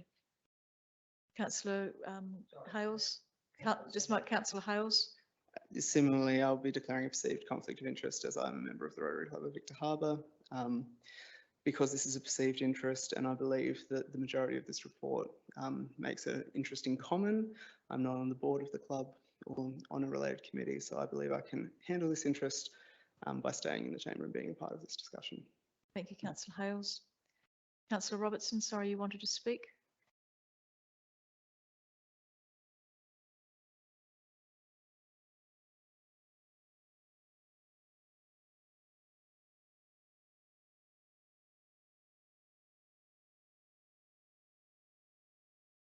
And what are you intending to do with your perceived conflict of interest?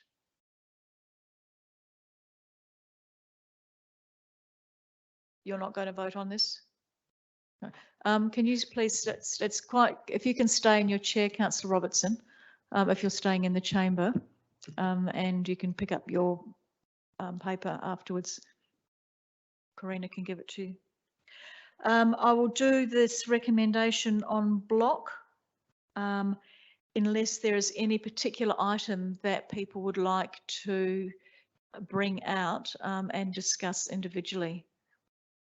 Councillor Glasbrook. Could I just ask a question? Yep, sure. My question is in relation to the Sailing Boat Club and the Red Hot Summer event that's been mentioned in here. Mm-hmm. Are those events being run by commercial enterprises? I believe they are. Okay. Well, I have a little bit of an issue with that. Okay. I don't know if you want to speak about it now or. We can take, why don't we do recommendation 1, receiving the report. And then what we can do is go through the recommendations one by one. If there's some that people want to have pulled out, that might make it easier. So would someone like to move the first recommendation? Thank you, Councillor Henderson and Councillor Schofield. Either of you want to speak to receiving and noting the report? No. Anyone want to speak to receiving and noting the report? Yep, Tim. Well, I'll speak now and I won't have to worry about speaking later. My concern is, council subsidising, businesses really, particularly when you've got clubs such as the Historic Motor Vehicle Club, for example, that wanted more money for an event that they've regularly ran very successfully and brings a lot of people to the area as well. So we've got our local organisations missing out on grant funding, and yet we seems to be subsidising, potentially companies that will be making a profit. So I have a problem with that, and so I certainly won't be voting in favour of those two. And in actual fact, I think we probably should, move some of this money back to some of our local clubs. That's my opinion. Thank you, Councillor Glasbrook.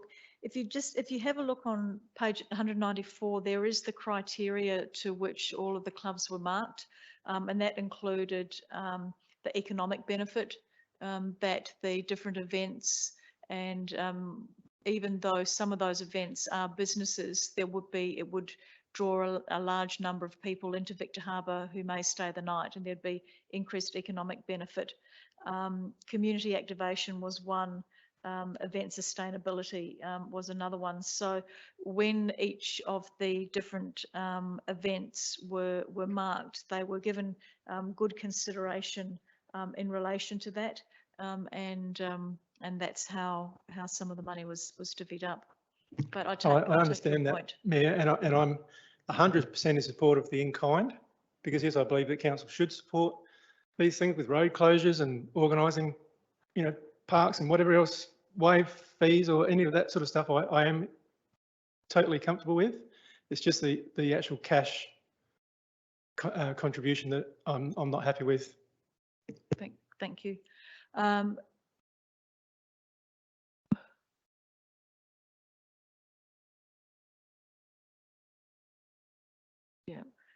Councillor Littley. Yeah, I'm on the same lines. I certainly looked at this, and when I did look at this, I wasn't expecting to see a cash component of any council grant going to commercial entities. I'm certainly comfortable with an in-kind component. I'm even comfortable with an in-kind component that would swallow up that cash amount as well. If it was a $10,000 in-kind, I could stomach that, I think, under the guidelines as it's been assessed on. But I'm not real sure about, I actually think it's quite cheeky to ask for a cash component from a commercial entity. And I do absolutely recognise the economic benefit that such these two events that are the commercial entities would bring to the town, and I would really like to see as much done as possible to make sure we secure them.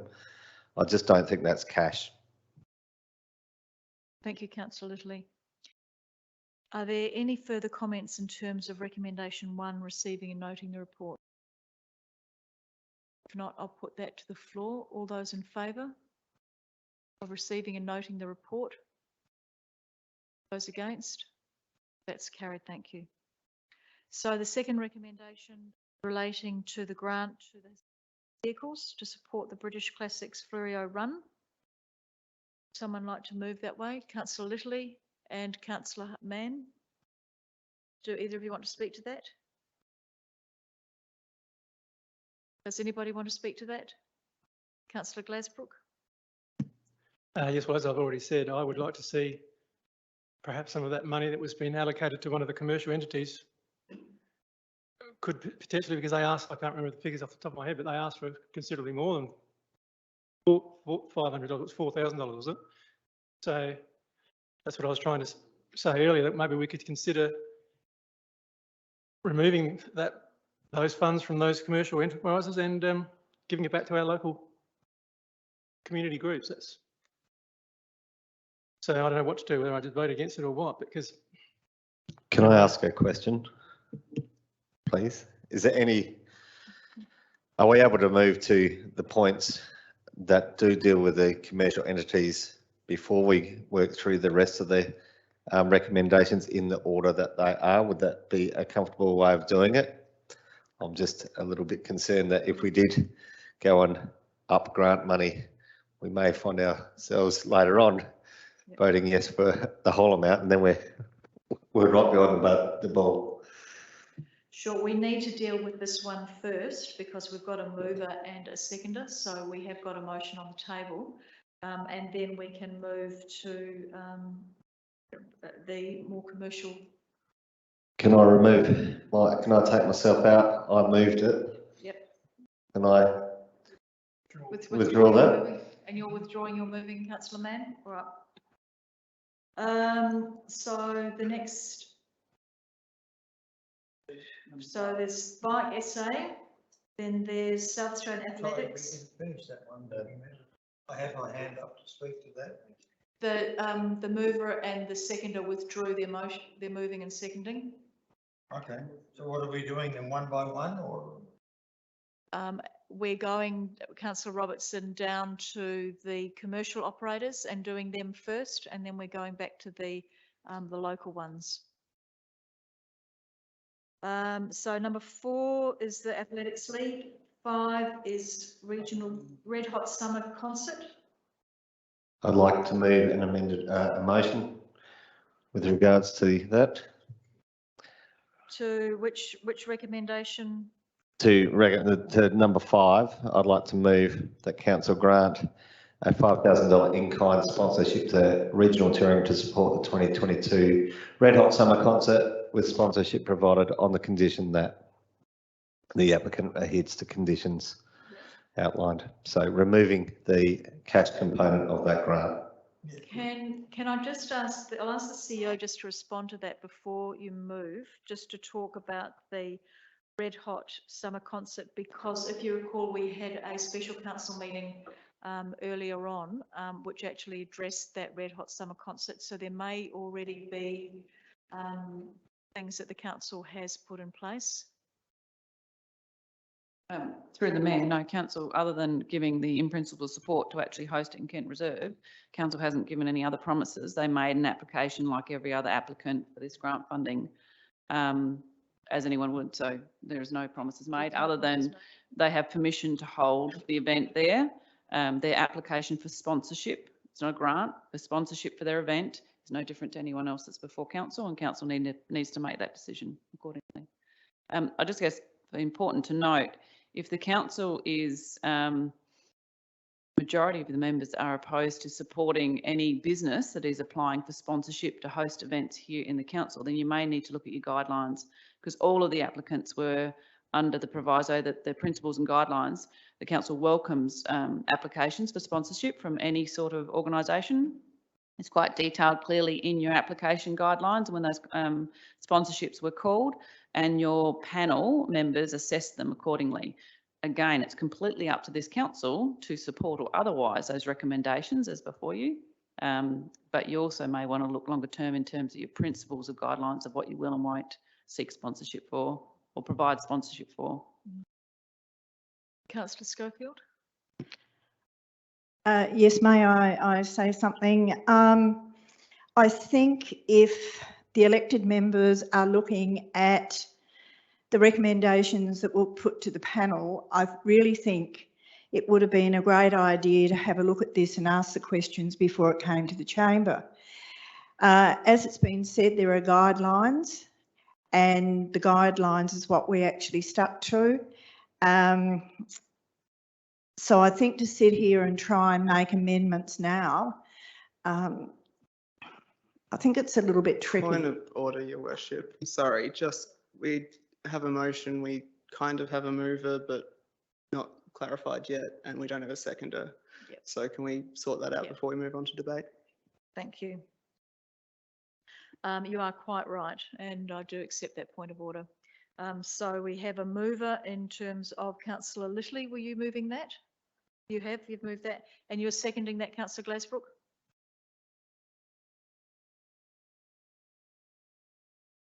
And councillor Littley, you moved that the $5,000 cash is removed and it's just $5,000 in kind sponsorship. I did, and I'd like to speak to it if I can. Yes? Yes. Yep. I've got the hindsight of Councillor Schofield's input there as well. I do understand that this was assessed by a panel and that the panel worked to the principles of the grants program, or the sponsorship program, I should say. In my mind, I had from our special council meeting that there was a request for, or it was raised and mooted that there'd be 5,000 in kind, and that sat in my mind, and I had missed the two lots of $5,000 in this report, and so that's where I was at. So you're quite right. We should have an idea, get a really good grasp on that. I don't think this is changing things on the run, though. I think that in the minds of most of the elected members here, it was a 5,000 in-kind sponsorship that they would have sought when we discussed it at our last meeting. So once again, I absolutely encourage this. And if that 5,000 in-kind support, if they come back to us closer to the event and they need to have more in-kind support, then that's something that I would be willing to work with as well, and through the right processes to see that this is a successful event put on in our town. But I still think that this cash component would be a hard pill to swallow for the event that it is. There's professionals are going to bring that. They do this for a living. They will make a great deal of money, and our local businesses will also benefit as well, and that should be recognised as well. Thank you, councillor Littley. Councillor Glazebrook. Yes, I will just quickly mention that, yes, if we need to review our procedure, I believe we should, but I think we still are sponsoring them. It's not that we're not sponsoring them, we are sponsoring them in kind. So I really don't know that we've perhaps broken our policy, but maybe we have, I haven't read it. But anyway, I think it would be very hard pill for some of our local community groups that didn't receive the money to swallow. So I strongly support this. Thank you. Thank you. Is there any further comments? Councillor Hales, then Councillor Robertson. Thank you, Mayor Jenkins. Yeah, I agree with Councillor Littley and Councillor Glazebrook in relation to this one. If this 5,000 cash component was pivotal to the event, they would have asked it to be moved forward with the other items last week. They didn't. They were happy to go with the process. And I think in this process, we're looking at weighing up lots of events that have come in, and we're happy to see all of them come in. But we're going to give priority to those that are organised, run by local people, local associations, because the economic impact and benefit of that is also beyond an economic impact. It's community impact and benefit as well by not outsourcing, but giving our clubs opportunities to do this for their own community and building up our local volunteers and empowering them to do things. So it's not saying we don't want to hear from corporate events. It's just that we will prioritise our local events over those ones, and we're happy to provide in-kind support to help facilitate, help give them locations throughout our council area to have their events here. But they are here also to make a decent amount of money off our community. So we don't, I guess, prioritise giving them cash grants. Councillor Hales. Councillor Robertson. Yes, thank you, Mayor. Totally agree with what's been said. Just to add on the margin of this, that the in-kind sponsorship given by the council is considerable. I mean, it is a cash cost to the council because it involves paying additional wages and providing materials as well. And it's, I think, quite a generous kind of sponsorship as well, in that for for these events, that they would normally have to pay for this sort of assistance from the council. There's a whole schedule of fees for all sorts of in-kind support that is required from council. Only council can provide. And yeah, with all these events coming into the town, which is great. We also, there's nothing that comes out of these events which comes back in to the council coffers. It all goes out to local businesses as income for them, which is great. But yeah, as a council, we need to look after, you know, our the funds we have and spread them around. So yeah, I totally agree with what's been said about this. Thank you. Councillor Schofield, you wanted to say something, and then Councillor Henderson. I won't support this, and it's on principle. The fact that the recommendation that was put here followed the guidelines. It was a question that was actually asked of the committee members when this came up. I understand and I respect the views of my fellow councillors. I also understand the how you feel about supporting local businesses before you support the others. And I don't have an issue with that because I do agree with it, but I'm not going to support it on principle. And I think if we're going to be changing and saying that there's funds of money not going to outside, then the terms of reference need to be changed so that those sitting on the panel in future are actually judging these applications on the requirements that have been set down by council, and this is what these have. Thank you, Councillor Schofield. Councillor Henderson. Thank you, Mayor Jenkins. I just, as a member of the Festival and Events Working Party, that group of people, mostly from outside of council, have been working very hard to look at new and different events and to try to lift the profile of events and festivals in our council area. And this event, the one we're talking about at the moment, will certainly lift that profile. It's new and different. And whilst everyone in this chamber is in favour of supporting our local groups who organise festivals and events and want to support those, we need to be looking at supporting new high-profile events as well. And the other thing I'd like to say about that is there are lots of regional councils putting their hand up to host these events. And we need to take that into consideration too, because it's quite easy for this particular organiser to go somewhere else and run that event with the support of a neighbouring council. Thank you, Councillor Henderson. A question I have actually to the CEO. Maybe it's a bit of a cheeky question, or I'm just asking, I mean, we've just on one of our previous motions provided some support to the Sandfield for their event and the football celebrations as an event. I can't remember how much that was. Can you? $45,000 for them to host an event here in Victor Harbor. So, you know, Graham answered my question. Are there any more comments, Councillor Mann? Yeah, thank you, Mayor Jenkins.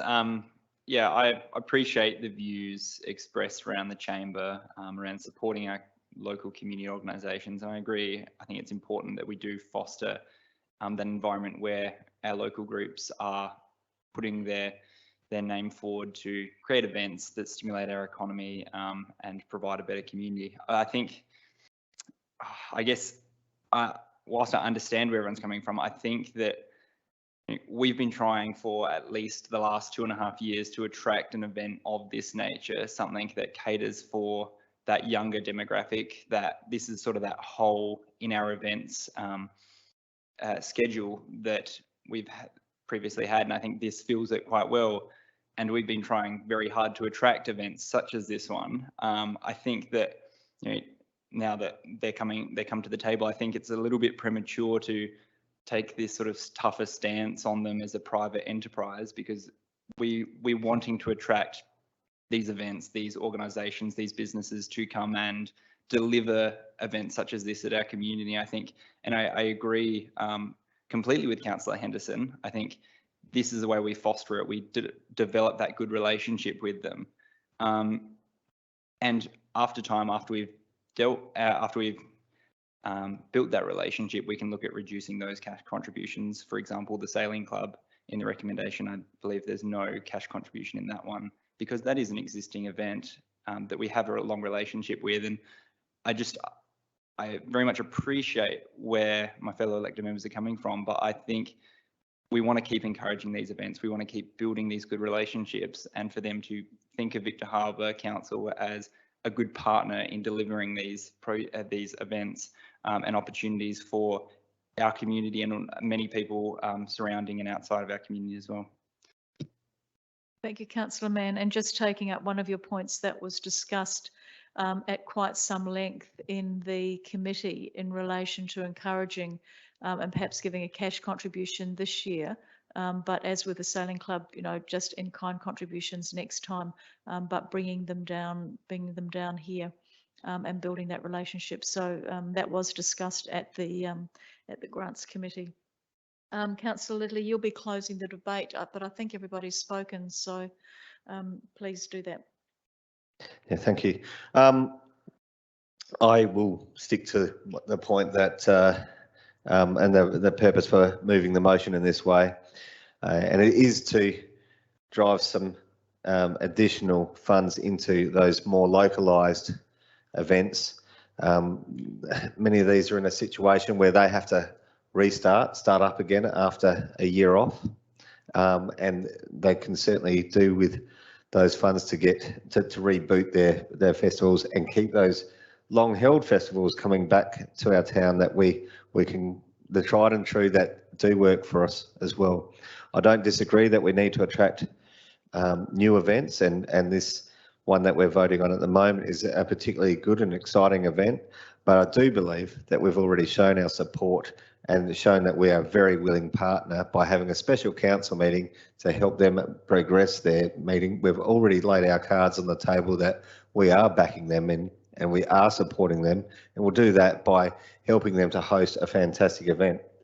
I don't feel that a cash contribution in that case is, let's show our support by doing exactly what we have and backing them in right from the start. It's already been done. We've already given them a tick in the box for that. Thank you, Councillor Littley. That closes the debate, and I'll now put the motion to the floor. All those in favour?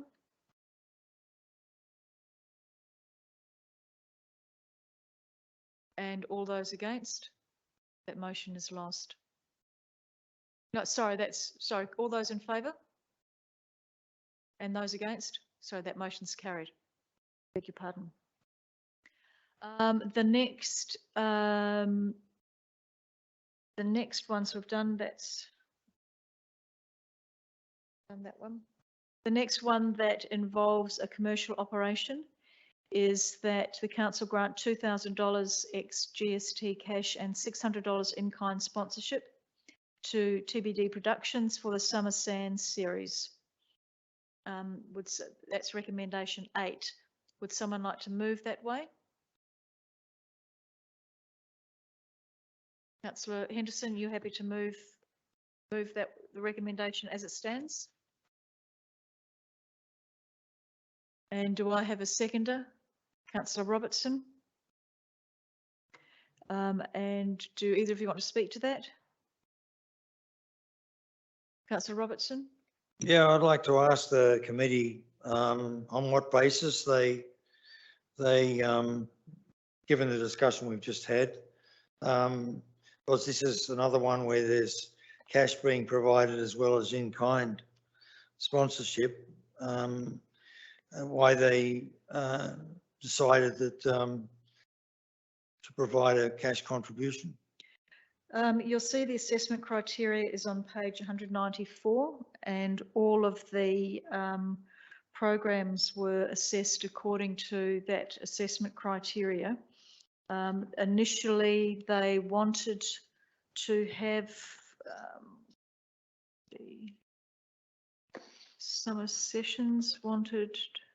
They got what they wanted pretty much, except 200 in kind.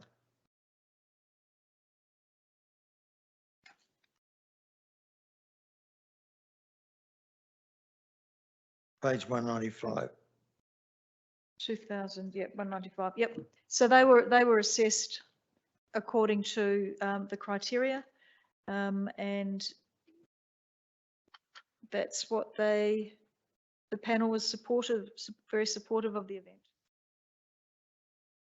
event. The music industry suffered significantly during COVID. And we also offered them an extra $200 in kind increase to assist with additional event rubbish bins.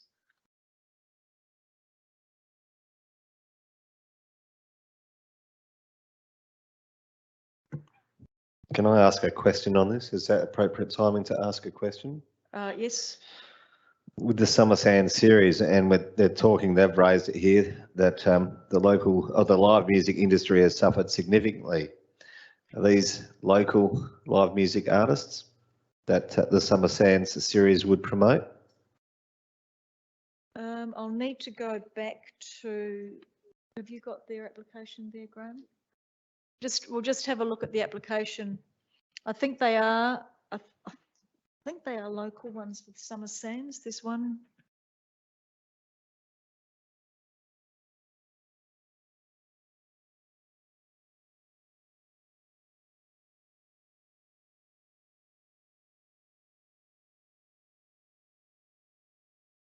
Yes, they are local acts from the Fleurieu South Coast region.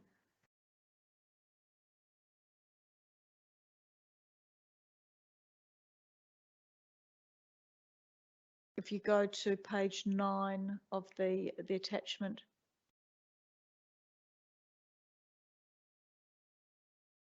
Any other questions or comments from the floor? Councillor Henderson, you moved that motion. Do you want to close debate? No. In that case, then I put that motion 8 around the Summer Sands sessions to the floor. All those in favour? And those against? That's carried. Thank you. The number 9 is relating to the Sailing Club, which is another business. The recommendation is that council grant $1,000 in kind sponsorship. No cash sponsorship. Would someone like to move that way? Thank you, Councillor Robertson and Councillor Henderson. Do either of you want to speak to that? Just to say that I'd support that for the kind of reasons they've been here before, but it does cost council. It's not a gift, but in-kind support. Yep, I support that. Thank you. It's a modest amount. Any further commentary, Councillor Glasbrook? Yeah, well, I support this, but it's really a question. I noticed in the report that they wanted to move around to Warren Reserve, and the committee or someone decided that didn't think that was a good idea because it would compete with other businesses. I don't think the Anchorage would probably agree with that philosophy because they compete with someone directly across the road. So if there was an advantage to go to Warren Reserve, I really don't see why we shouldn't grant them that opportunity, but that was just my opinion. Thank you, Councillor Glasbrook. I'm happy to respond to that. I know Stacey did do some broader consultation with some of the businesses around Warren Reserve, and there was more opposition to them going there than that where they currently are. So I think it was easier for them to stay where they were previously. If there's no further commentary, Councillor Robertson, did you want to close the debate? All those in favour? Those against? That's carried. Thank you. The Science Collective that science fair is actually a business. And the recommendation was the council grant $5,000 and cash and 600 in kind sponsorship to them. Would someone like to move that way? Yes. Yes, it is.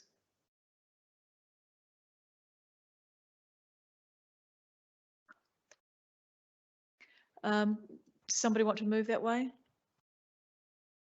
Thank you, Councillor Henderson, and seconded Councillor Robertson. Any of you want to speak to that?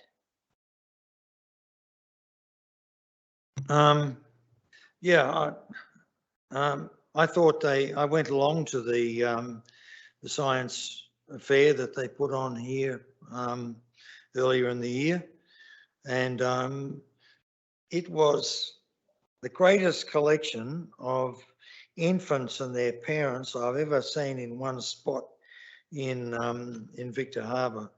It was wall to wall excitement for the kids that came down for that. I believe you, Mayor. It's but you know, I just thought it was more of a it had more philanthropy in it than making money, but it was an amazingly popular event in Victor Harbor. Thank you. Councillor Henderson, did you want to speak to this? Does anybody want to speak to it or have any questions? I'll put it to the floor. All those in favour? 2, 3, 4. And those against? 2, 3. That's carried. Thank you.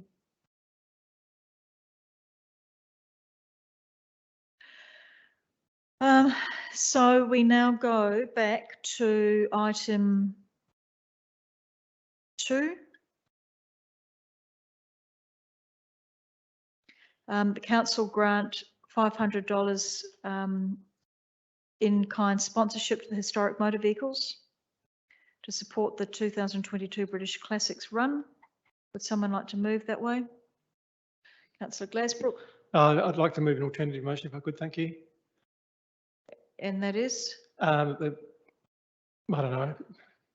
Council grant $2,000 cash and $500 in kind. I think that's half of what they were asking for. And that will help support them. I know that this has been a very popular event over the years. Do I have a seconder for that? Councillor Littley? You want to speak to that, Councillor Littley? Yeah, just to say that I'm supporting it in this way and this manner, and I read the report and I understand that the committee or the party had not been able to satisfy that how the Historic Motor Vehicle Club and the British Classics Flair Run would spend a $4,000 cash grant. But as I mentioned earlier when I was speaking to the other motion, some of these clubs have been in recess for some time and they need, you know, their flow of funds hasn't been forthcoming because they haven't been able to do a lot of the activities that would normally trigger them. So I think without some sort of cash grant, and they're asking for that, it is to basically make it available that they can, or make it so that they can get up and running, so to speak, and continue an event. So I think a $2,000, which is half of what they'd asked for, is suitable. And this is one of the reasons why I moved the motion earlier the other way, to support events like this as well, so we can get a good mix of events and keep the ones coming back that we've had in the past. Thank you, Councillor Littley. Councillor Henderson? I have to say I disagree with Councillor Littley. If an applicant can't put in a proper budget to show how the money will be spent, then I don't believe we should be increasing that cash amount. We need to know how that money is to be spent before we allocate it to people. Thank you, Councillor Henderson. Does anybody else want to speak to this?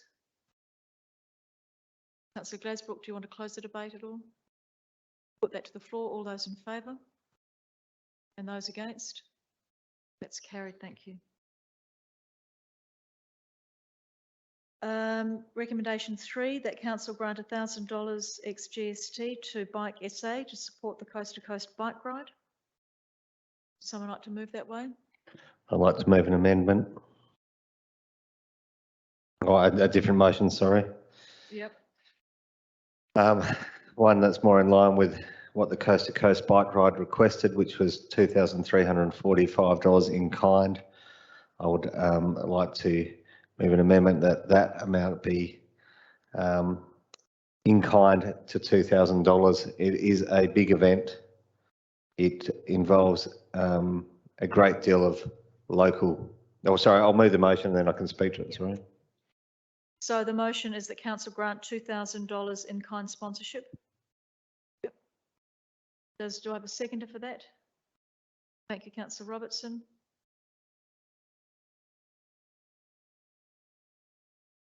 Councillor Little, do you want to speak to it? I'll speak to it now. Yep. The Coast to Coast bike ride, with the Coast to Coast bike ride requesting over $2,000 in kind. It's my understanding that the amount of work with road closures, the work to be able to safely manage that event and put on a very good event for what is, I think, a great number of cyclists, that, you know, more than 1,000. It has community support in that some of our local community clubs cater for that event as well. So there's opportunities there for our community to earn money from supporting this event. I don't believe that they're asking for a great deal when they're asking for $2,000 in kind. The work to get that done, I think it's required to run that event successfully and safely. Thank you, Councillor Little. Councillor Robertson, do you want to speak to that? Anybody want to speak to that? I'll put that to the floor. All those in favour? Those against? That's carried, thank you. The council grant $2,500 cash and $500 in kind to the South Australian Athletics League to support the Fleurieu milk gift. Would someone like to move that way? Councillor Henderson. And seconded by Councillor Robertson.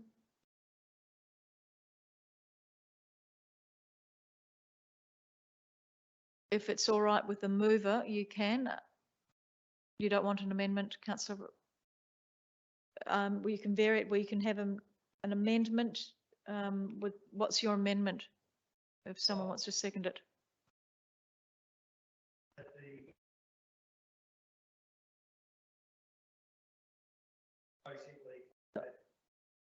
He can, no, sorry, Councillor Robertson, I've just been told you can't, because you've seconded, you can't make an amendment to it. Do you want to withdraw your seconding it? Would somebody second it? Thank you, Councillor Schofield. Now you can move an amendment to it if you want to, Councillor Robertson. I'd like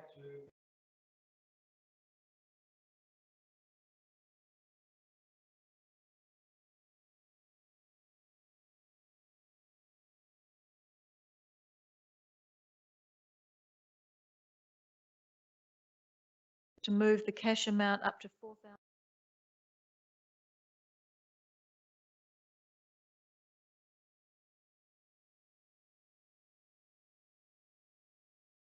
Do I have somebody to second that amendment? If there's no seconder to the amendment will lapse from want of a seconder. Sorry, Councillor Robertson, your amendment has lapsed for want of a seconder. Councillor Henderson, would you like to speak to the motion? Councillor Schofield, do you want to speak to the motion?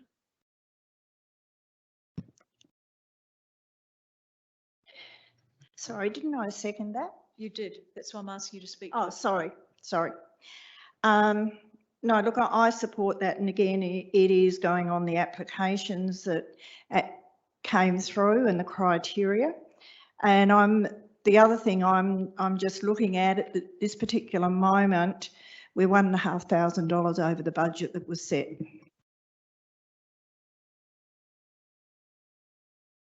I'm not sure that that's correct, Councillor Schofield, because the recommendation 5 to give $5,000 to the Red Hot Summer Concert was not done. We've increased one. But yeah.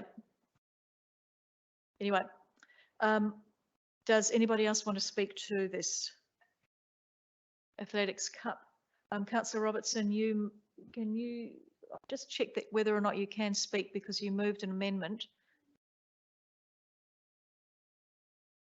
Yeah, you've moved the amendment, so you can't speak to this. Does anybody else wish to speak? In that case, I'll put it to the floor. All those in favour?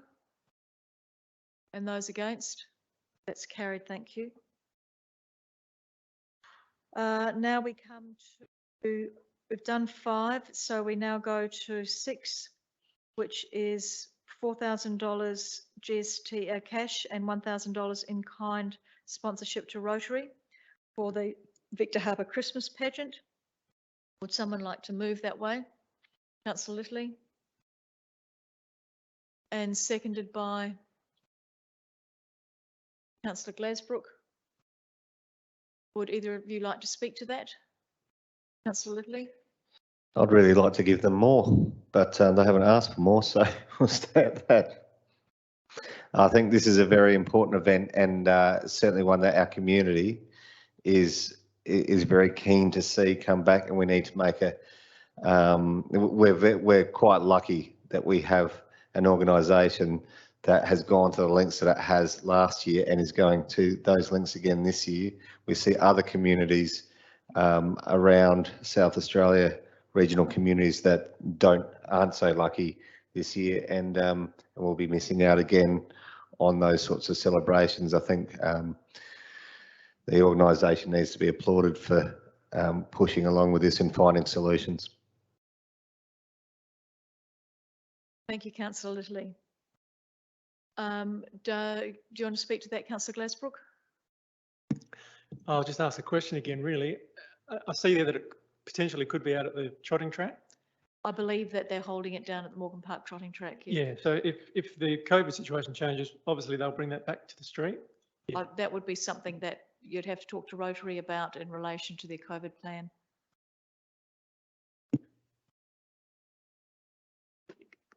Councillor Mann. Thank you, Mayor Jenkins. Just quickly, I think that important for us to remember for next year when we go through this process, maybe we, instead of using the panel, we use one of our CASPAC meetings to really thoroughly debate one night how we spend this 30 grand next year. So, Councillor Mann, I think that's a really good idea, and we can talk about that afterwards, but if we can just stick to the motion at the moment, please. Any further comments in relation to the motion? No, I'll put it to the floor. All those in favour? Those against?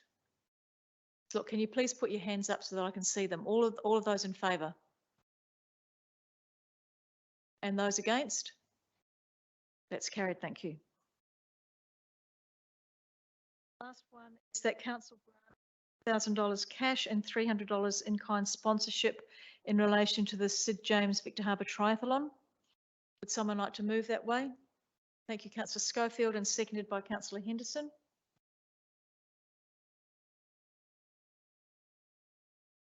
Would either of you like to speak to that? Anybody want to speak to that? All those in favour? That's carried, thank you.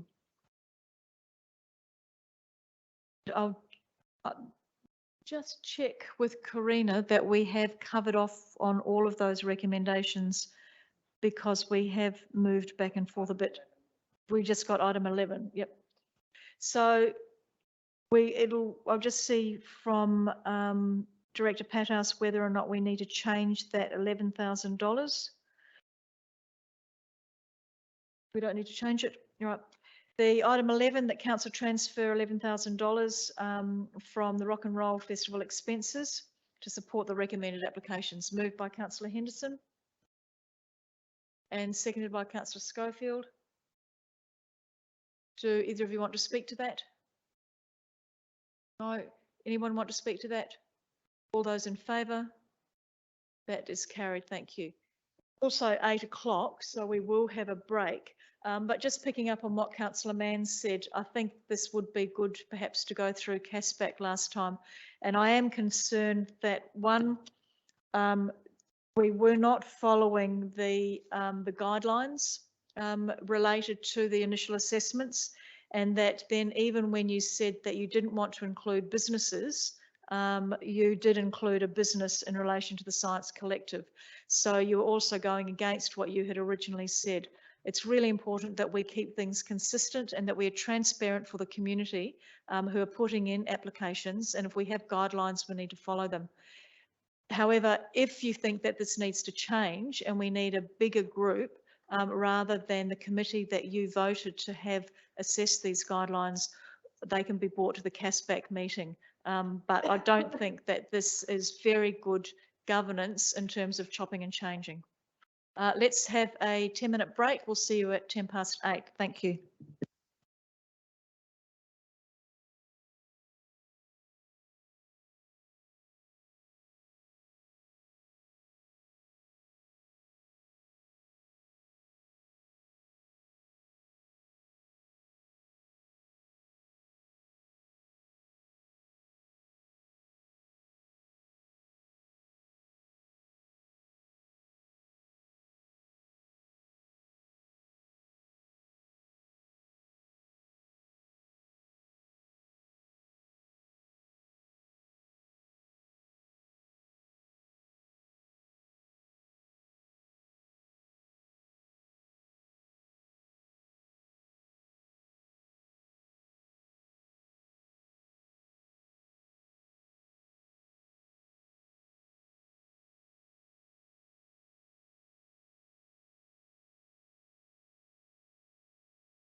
let's come back, please, members. We're now up to item 10.7, the Rotary Art Show sponsorship application. Once again, given that I am a member of Rotary, even though I'm not involved in the art show in any way, I will be declaring a perceived conflict of interest, but I will still be chairing, and if I do need to vote, I will vote. Councillor Hales? Similarly, I'll declare a perceived conflict of interest. I'll remain in the chamber, but I will not vote on this item.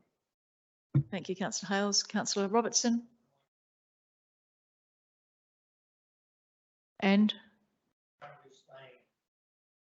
Were you? Okay, thank you. I will do this as on block, unless anybody wants to go through each recommendation, because the first one is basically the report. And I'll take the recommendations as read. Would someone like to move that way? Thank you, Councillor Mann, and seconded by Councillor Schofield. Councillor Mann, do you want to speak to it? Councillor Schofield? Does anybody want to speak to it? Councillor Robertson, did you say that you're not going into the debate because you've got a conflict of interest? Yeah, well, you can't speak to it if you're not voting. You can? Oh, no, I beg your pardon. I've just been corrected. You can. I didn't think that you were able to if you weren't voting, but. Yeah, I think this is good.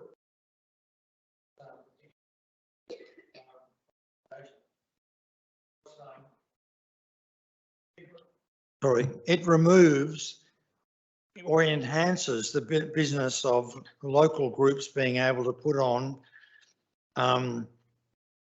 events down here, because the annual business of having to go through the ritual, that's about what it is, a ritual to get permission to put these events on.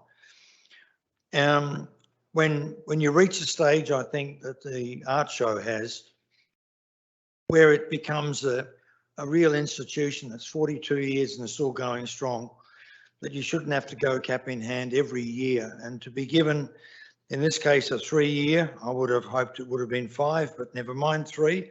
Good start. A commitment that the art show will be on means that a lot of uncertainty in raising enormous amounts of money up front. The upfront costs of putting on the art show are considerable, and taking on the risks that it may fail. And then, you know, still be wondering getting towards the end of the year if you're going to get permission to put it on. So I think this gives certainty to it.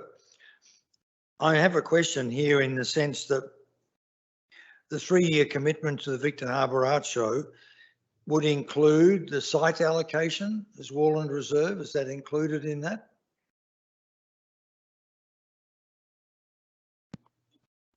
I'm not sure. I dare say it would be if that's where they choose to hold the art show. So that's part of the in-kind contribution, is the use of Warland Reserve. Yeah, that'd be great.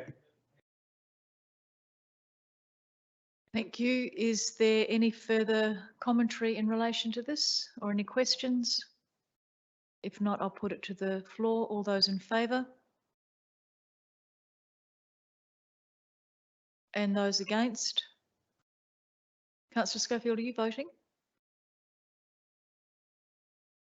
Can we please start that again? And when people are putting up their hands, you're actually doing little sort of floppy handshakes, and it's really difficult for me to see and concentrate. You're putting them up and down quickly. Come, all those in favour? 1, 2, 3. And those against? 1, 2. That is carried. Thank you.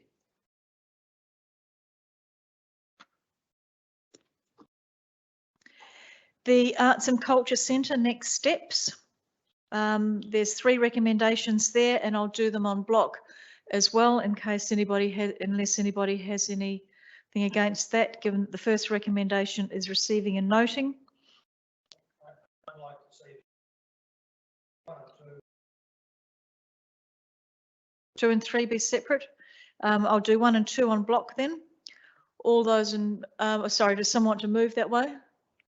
Councillor Henderson and Councillor Hales. Do you want to speak to recommendation 1 or 2? Does anybody want to speak to recommendation 1 or 2? Councillor Glasbrook. Yeah, look, I'll just speak now. I'm not in favour of this. Again, it's a significant amount of money. I'm sure that we could do it for a lesser sum. I don't support getting planning approval because I believe that that'll just lock it in as it is, and the next council that comes along will have pressure put on them saying that, oh, well, it's been approved. We've received approval and it's all go. It's too late to stop it. Not that I want to stop it. I do believe that we can do it more efficiently though. We've got significant issues with parking. The Anchorage, there's a very slim chance that the Anchorage is going to be partnering with us as far as I'm concerned in relation to that car park. So I think we should just wait until the dust settles and wait probably till the next term of council and let them progress it at that time. That's my opinion. Any further comments on recommendation 1 and 2? Councillor Robertson. Yeah. Firstly, I'd like to congratulate the staff on a really terrific document. I enjoyed reading it. Not easy to read, but I enjoyed reading it. Laid things out very well. And it does say at the end, which is quite the logical thing to say, that that the further opportunity to refine the design parameters and options once the council's had is in a position to commit to the next phase of detailed design, which is further down the track. And so I would just like to say that I thought that the options in there were, I was one of the 3 councillors that came down to actually go through the building. Learned a lot that day, and I think we came out with significant savings on the capital cost, and but we didn't destroy any of the options that were there in terms of those items that were put on ice, so to speak, or could be built in at a later stage. So to me, the value study was good reading. Thank you, Councillor Robertson. Any further commentary or any questions relating to recommendations 1 or 2? Councillor Henderson, do you want to close debate? I'll put it to the floor. All those in favour? And those against? That's carried. Thank you. Recommendation. Do I have a mover? Councillor Henderson. And seconded by Councillor Robertson. You want to speak to that, Councillor Henderson? Councillor Robertson?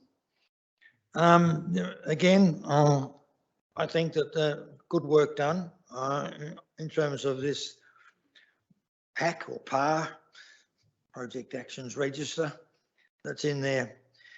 But I'd like to make another point here. While we're talking about the physical infrastructure here in this document, but on the present long-term financial plan, we're not looking at moving into this centre for another 4 or 5 years. And I think I'd really like to emphasise that, in a way, I'm glad that we're not moving in, next year or the year after, because I think we've got an enormous amount of work to do as a city to bring the capability and range of performances up to scratch that would match, it would really be shown off in terms of these facilities which we're going to build whatever form they finally take. Councillor Robertson, I'm sorry. I mean, what you're talking about is very relevant, but it's not relevant to the recommendation. Can you please keep it to the recommendation? Yeah. Which is relating to the project action register. Yep. And I think that the project actions register in that regard is a good one too, because where it starts enables us to continue on with the development of the production capacity of the companies that we have in town, and hopefully we might get some more.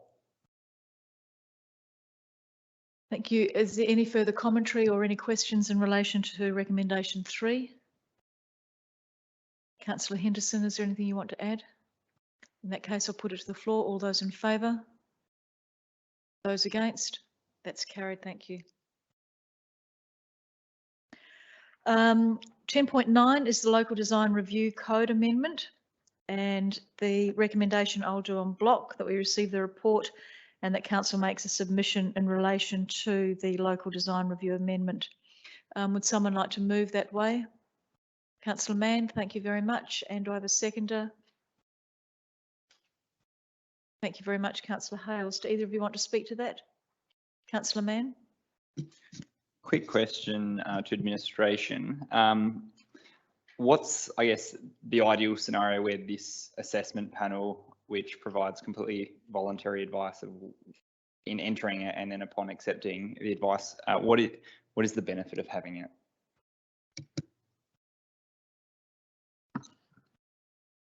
Through the Mayor, the benefit of having it's improved design outcomes, albeit that parties aren't necessarily compelled or required or mandated to utilise the system. So it's still a voluntary system, but the benefit is optimised design outcomes that just enable a body of professionals, architects, urban designers, whatever the case might be, to vet a design in the first instance. Yeah. Any further questions or commentary? Councillor Hales, did you want to speak as seconder? No. Councillor Robertson? Yes, Mayor, to Director Padhouse. On top of page 245, says here, and I guess this is a council comment rather than one coming from the Commission, is consider the local design review panel process for certain development will be of benefit to Victor Harbor and the attachment of a scheme that potentially achieves such is worthy of support. Can you just give a brief description on where that where the benefits would come to Victor Harbor? Is that in relation to heritage buildings, for instance, or is it, or what was the thinking behind saying that would be of benefit? Or is it the process of having local involvement? Yep. Through the Mayor again, very similar to the last response, and that's improved design outcomes to buildings, but could be very relevant to heritage architecture, although there's some level of design vetting that happens with that already under the current system. But we would expect, or I would expect that it wouldn't just necessarily be private proponents that would utilise the system. Council itself would perhaps utilise the system. So it might be for an arts and culture centre and the facade for an arts and culture centre, or those visual elements of an arts and culture centre. The types of larger style development that we might be faced with from time to time, such as an Anchorage, such as if you can remember the days back to the Crown Hotel proposals, those types of proposals and how they sit within our townscape, within our urban footprint, would benefit from viewing by independent architects that aren't attached to the project. Are there any further comments from or questions from the floor? Anything you want to add, Councillor Henderson? Oh, sorry, it's Councillor Mann and Councillor Hales. I'm looking at the wrong one. Councillor Mann. In that case, I'll put it to the vote. All those in favour? Those against? That's carried. Thank you. We have 12, we have done Mud and Tars motorbike clubs, so we now move to 12.2, which is the mountain bike strategy public consultation. The recommendation is in 3 parts, but I can do that on block. We receive and note the report. We proceed to stakeholder and community consultation, and the report be brought back to council following the consultation. Would someone like to move that way? Thank you, Councillor Litterley and Councillor Henderson. Either of you want to speak to that? Anyone want to speak to that? Councillor Glasbrook. Yeah, I just want to mention that I think this is going to be a great opportunity for our town, and I'm sure the feedback will come back supporting that.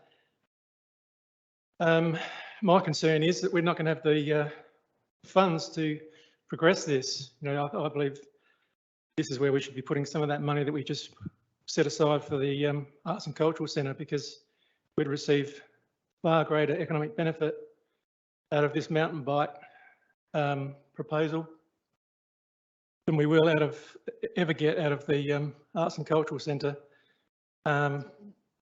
So, yeah, just wanted to mention that. That's my opinion. Thank you. Thank you, Councillor Glasbrook. Any other questions or any further comments? No. Councillor Robertson? Just to say that it was a great report that was in here as well, put together for this item. Thank you. Thank you, Councillor Robertson. Councillor Litterley, did you want to close the debate or say anything? I'll put it to the floor. All those in favour? Those against? That's carried. Thank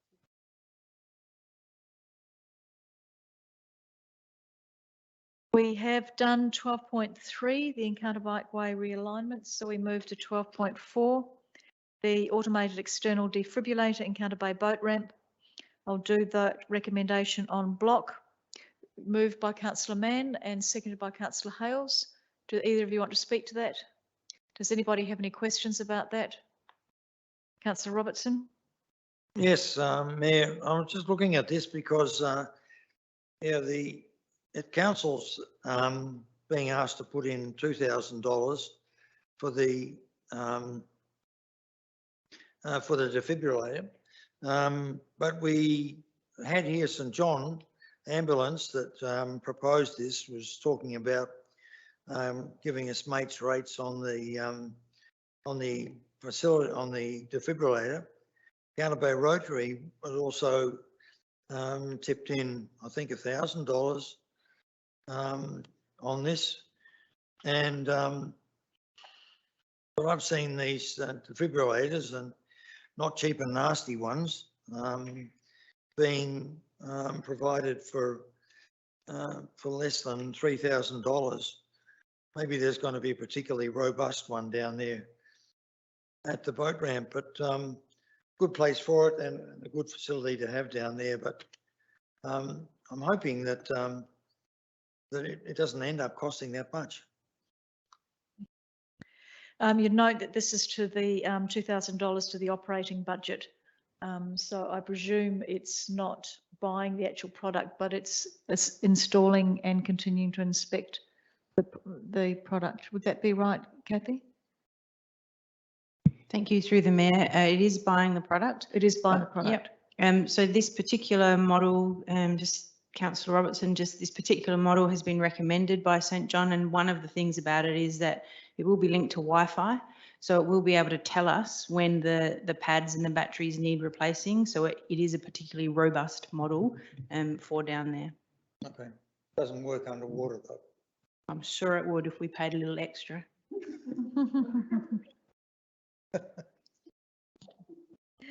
Thank you. Are there any further discussion or questions in relation to that? If not, I'll put it to the floor. All those in favour? Those against? That's carried. Thank you. The minutes of council committee meetings, and the first one is the Fleurieu Regional Community Services. Would someone like to move that way? Councillor Henderson and Councillor Mann. Do either of you want to say anything in relation to those minutes? Does anyone have any questions in relation to those minutes? Councillor Robertson. Yeah, on the, I noticed the 14th September meeting that only one person from Yankalilla came and to the meeting, and it's a joint committee. I also note that the committee is resolving to perhaps look at meeting every second month rather than every month, and might help get numbers up. Councillor Henderson, would you like to respond to that? I would like to respond to that. Yes, it was unfortunate that the staff members from Yankalilla Council actually had a workshop that day, and so they weren't able to be in two places at the same time. And we did actually discuss at that last committee meeting that we possibly hold that committee meeting every second month instead of every month. Thank you, Councillor Henderson. Any other questions in relation to those committee meeting minutes? Not, I'll put it to the floor. All those in favour? And those against? That's carried. Thank you. The Southern Community Transport Scheme Advisory Committee minutes. There are two recommendations there that I'll do on block. Would someone like to move them on block? Councillor Henderson and Councillor Schofield. Do either of you want to speak to either of the recommendations? Does anybody have any questions or want to speak to any of them? Councillor Robertson. Yes, thank you, Mayor. I think it's good to see that Yankalilla Council is continuing with the partnership with Victor Harbor, particularly on the issue of public transport, which is such a high priority issue in terms of livability down here on the south coast. So, yeah, all good. You're talking about Alexandrina Council or Yankalilla Council, Councillor Robertson? Thank you. I'll put those recommendations to the floor. All those in favour and those against? The Disability Access and Inclusion Advisory Committee meeting minutes of the 9th of September. There are two recommendations there that I will also do on block. Would someone like to move that way? Councillor Henderson, thank you very much. And Councillor Hales, either of you want to speak to them? Anyone want to speak to them or have any questions? Councillor Glasbrook. Yeah, just a question in relation, it says in the report there that this footpath's going to be paid out of the budget of this committee. Under budget implications, it says it's coming out of job number 3999, Footway CBD accessible corridors. Is that their budget or is that the footpath budget? Perhaps either Kelly or Kathy. Both of you. Thank you. Through the Mayor, it's a capital job number, but generally it is for projects that come out of a recommendation from that committee. So we have a set amount within the capital budget, actually called Footway CBD accessible corridors, and it's for pram ramps and access improvements. So it's ascertained on an annual basis what those projects are. Okay, so it's technically not coming out of their budget. No, which is what it said in the report.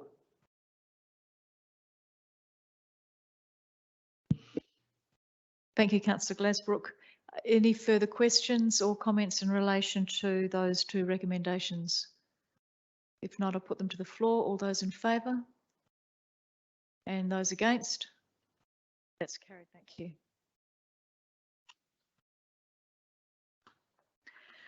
Uh, 14.1, representative reports, and the recommendation is to receive and note them.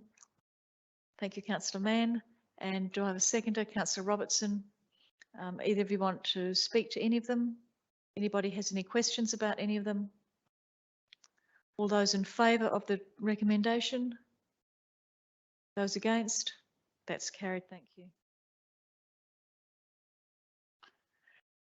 The 14.2 is the Victor Harbor Horse Tram Authority annual report, and the recommendation is that council receive and note the report. I'd also like to draw your attention to the commentary on page 457, where the audit committee of the horse-drawn tram recommended minor changes to the financial statements to ensure that readers would not misunderstand the differences in salaries and wages, as reading the figures alone indicates a seeming increase when the difference was actually due to a transfer of staff from the City of Victor Harbor over to the horse-drawn tram. And so those edits have been made in the financial statements. Would someone like to move the recommendation? Thank you, Councillor Schofield, and a seconder, please. Thank you, Councillor Hales. Do any of you want to comment or speak to that? Does anybody want to speak to it? Councillor Glasbrook. One other little thing that they could change, in my opinion, in that the way they've presented their figures is under the income they've got user charges, and they've just got other, whereas that other really should be council contribution, in my opinion, if you're talking about making things clear for people to understand. That's the way I think it should be worded, in my opinion. Thank you. Perhaps Councillor Schofield or Director Rokoczynski could take that back to the board as a suggestion to expand the other so that it's clearer. Any further comments?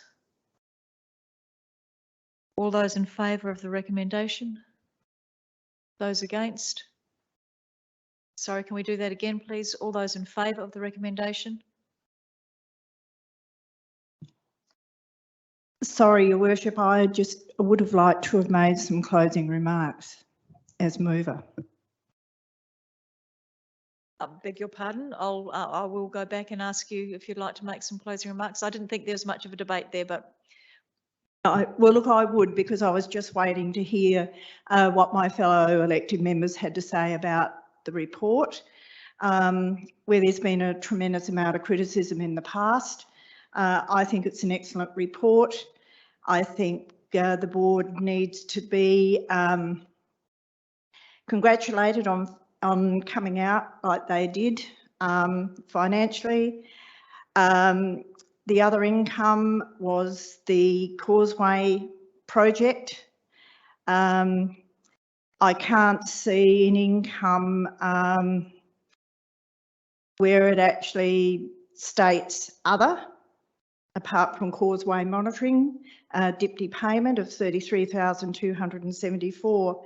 I think the other notable thing is looking through the report. Sorry, Councillor Schofield, in wrapping up the debate, you really only are able to talk about what has been discussed in the debate. Well, that was discussed in the comments by Councillor Glasbrook about other comments, but I am disappointed that my fellow elected members haven't acknowledged the work that the horse tram has done to come in the budget, under the budget lines, under extremely difficult conditions.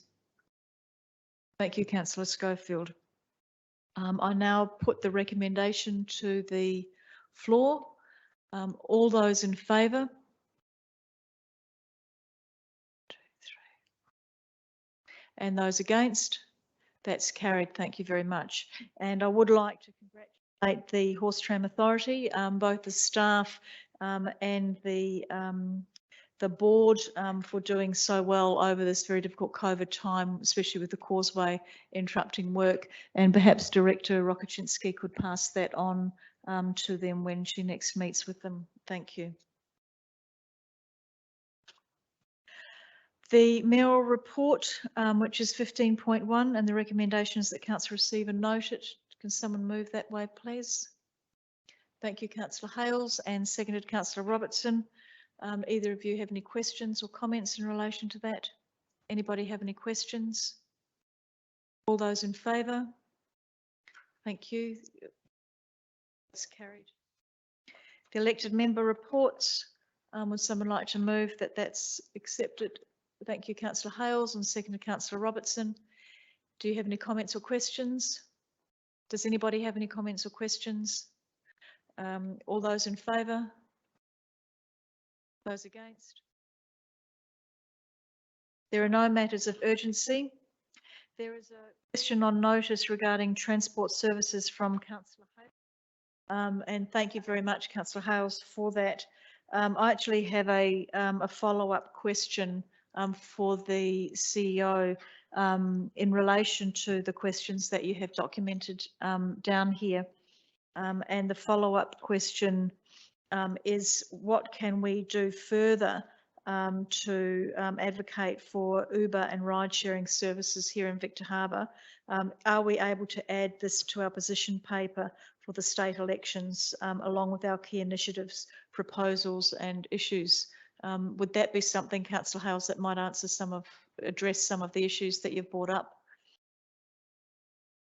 Thank you, Mayor Jenkins. Yeah, that certainly goes to part of what I've raised, and I guess the response from administration in relation to that second question in particular is definitely something I'd like to see us pursue in terms of our own, following the lines of Mount Barker and Adelaide Hills in terms of lobbying for such services to be made available for our community.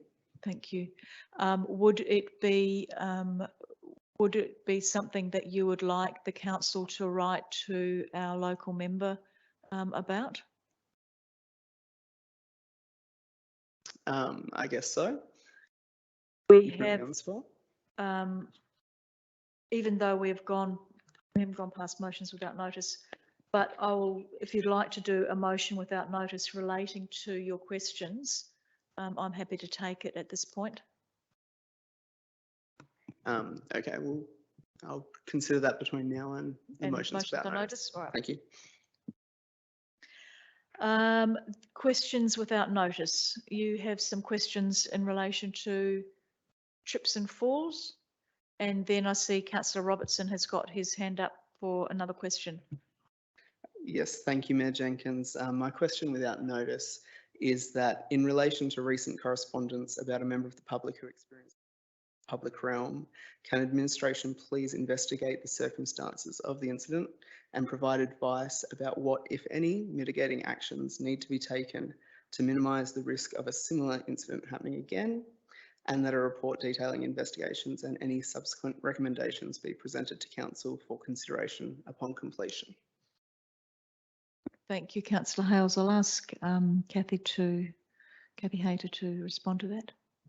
Thank you, through the Mayor. Thank you, Councillor Hales, for your question. Yes, we'll investigate that matter and bring a report back to the chamber. Thank you very much. Mayor Jenkins, may I just ask that the question be recorded in the minutes as well? Thank you. We need a resolution for that. Do I have a seconder for that? Thank you, Councillor Robertson. All those in favour? That's carried. Thank you. Councillor Robertson, you had a question without notice? Yes, Mayor. I have actually 6 of them. I'll be pretty quick. They're all to the CEO. The first one is, has the CEO received a response to her letter to Minister Spears about plans to ensure the survival of the little penguins over on Granite Island, both short and long term? To date, I haven't received a formal response. I'm aware that his office has received it, but I haven't received a formal response. Yeah. Is it appropriate to send a follow-up letter? I would suggest not, because it usually takes a little bit of time. His office is aware, because we did raise the matter also when we had the Granite Island Master Planning Workshop, or Key Stakeholders Workshop, because I know members of his department are aware.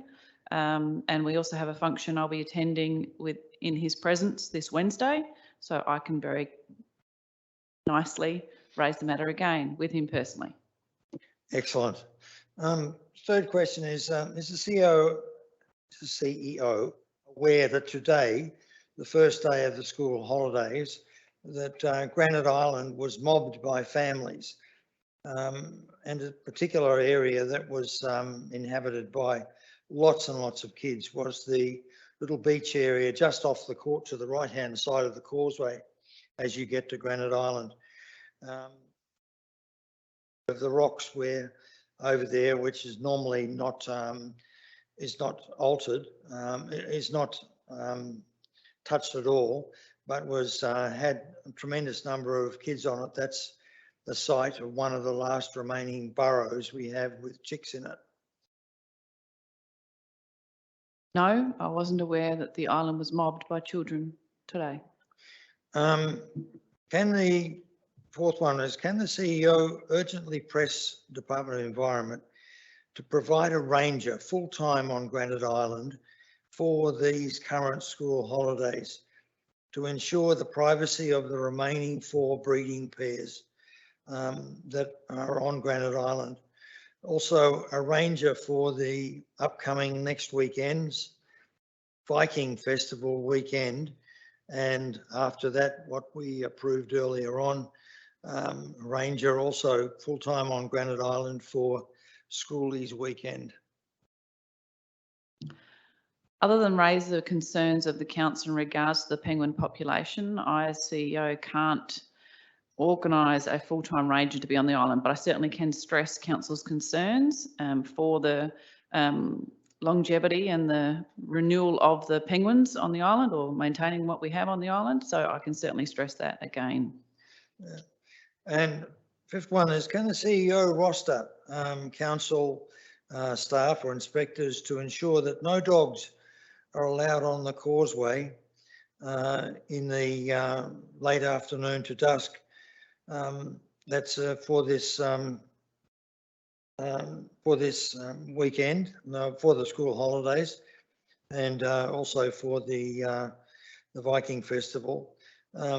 The McDonald Owl have paid for and installed very big signs saying that no dogs are allowed on the island, and the entrance to the causeway as well.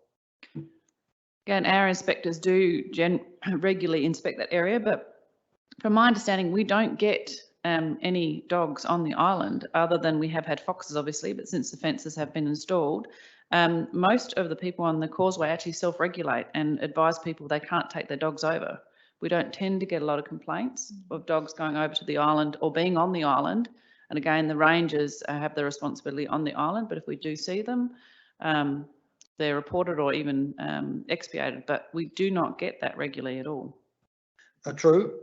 We had one dog seen today on the causeway, and the concern is that the mass of people that we have coming down here at present and will be here for the remainder of the school holidays are those that are coming from Adelaide or out of town. I would agree with you that the local people pretty good with that. And lastly, can the CEO advocate for the closure of the causeway from dusk to dawn, with the exception of fishermen, and the penguin monitoring and emergency staff during the schoolies period? I believe also that I hope it'll be the same this year, that the police actually close off the causeway, I think, during schoolies. That has occurred in the past. Basically, that's to ensure that the police and also the island, we retain where the young people are. But yes, we can advocate for that, but that usually does occur. And in regards to our correspondence with the Minister, we can just reiterate some of suggestions in regards to protecting of the penguins on the island. Yeah. We do have the official Flinders University annual survey of penguins. That'll be done Friday week. So I thank you for your answers, and I also wish that these questions and answers be recorded in the minutes. Do I have a seconder for that? Thank you, Councillor Glazebrook. All those in favour? Those against? That's carried, thank you.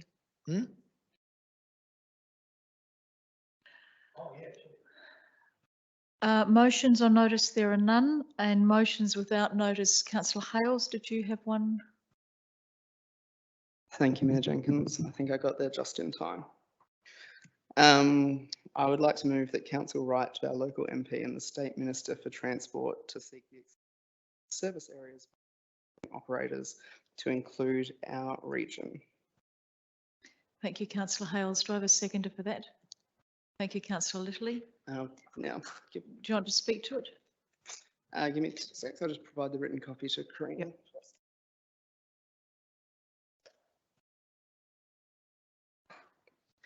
Thank you, Mayor Jenkins. Yeah, as outlined in my questions, this has been a concern raised with me from the community. Both the lack of transport services available or as well as, I guess, people of my own age, getting used to services that are not necessarily the traditional forms, and the ease of app-based services. So I think it's an excellent suggestion from yourself in relation to writing to our local MP, as well as the state government in relation to seeking extension of this. Easy for them to deliver on, I would say, and it could be to the benefit of our community. Of course, it doesn't guarantee a service, but it does provide that option. Thank you, councillor Hales. Councillor Littley. I certainly support or see the need for some better options as far as public transport and movability throughout our region and outside of it. And it's, there's no harm in putting it to the authorities that make those decisions to bring it to their attention. So that's the basis of my support. Can pass it up the line to see what the state members think. Thank you, councillor Littley. Councillor Robertson, you want to speak to this? Yes, I think it's an excellent initiative. As we're probably aware, our taxi services around Victor are run from Port Augusta, I think. And just recently, I used to have my aunt brought from Rest Haven out to Beck Valley on Sundays, because she needs an access cab that's got, you put a wheelchair into the back of it. And now they don't provide that service because they apparently can't find drivers on Sundays. That kind of gap is exactly what I think a ride-sharing service would fill rather quickly. Thank you, councillor Robertson. Does anybody else want to speak to this? Councillor Hales, do you want to close the debate? All those in favour? That's passed unanimously. And thank you, councillor Hales, for bringing that up as a question. I think that's a really important issue for our community. I know that in the local Hills LGA, we've talked about transport issues a number of times, and I'll actually bring it up there and see whether or not that can be lobbied from an LGA perspective from Southern and Hills, because I think that's really important. So I'll just ask the CEO to, if she can remember that I said that, because she owns the memory there. But transport is one of the biggest issues for Victor Harbor region. So I think really pushing that advocacy is really important. We now move on to confidential items. I'm not going to read the whole of the recommendation out for you, that we move into confidence. The reason for moving into confidence is because disclosure of the item will involve unreasonable information concerning the person, being the independent member for the Fleurieu Regional Aquatic Centre Audit and Risk Committee. So can someone move that we move into confidence as a result of that? Thank you, councillor Henderson and councillor Littley. Do either of you want to speak to that? Does anybody want to speak to that? Councillor Robertson? Yes, Mayor. I think that that there's nothing in here that is in any way a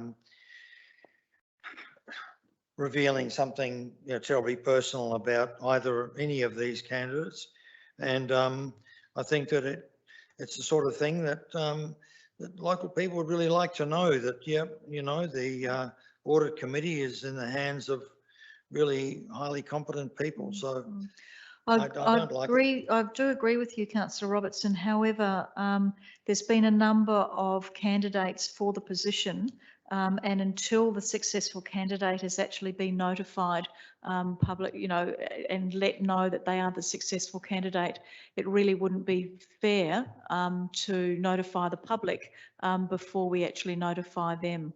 So at the end, the minutes are going to be retained in confidence until the successful candidate has been notified, and then it can become public.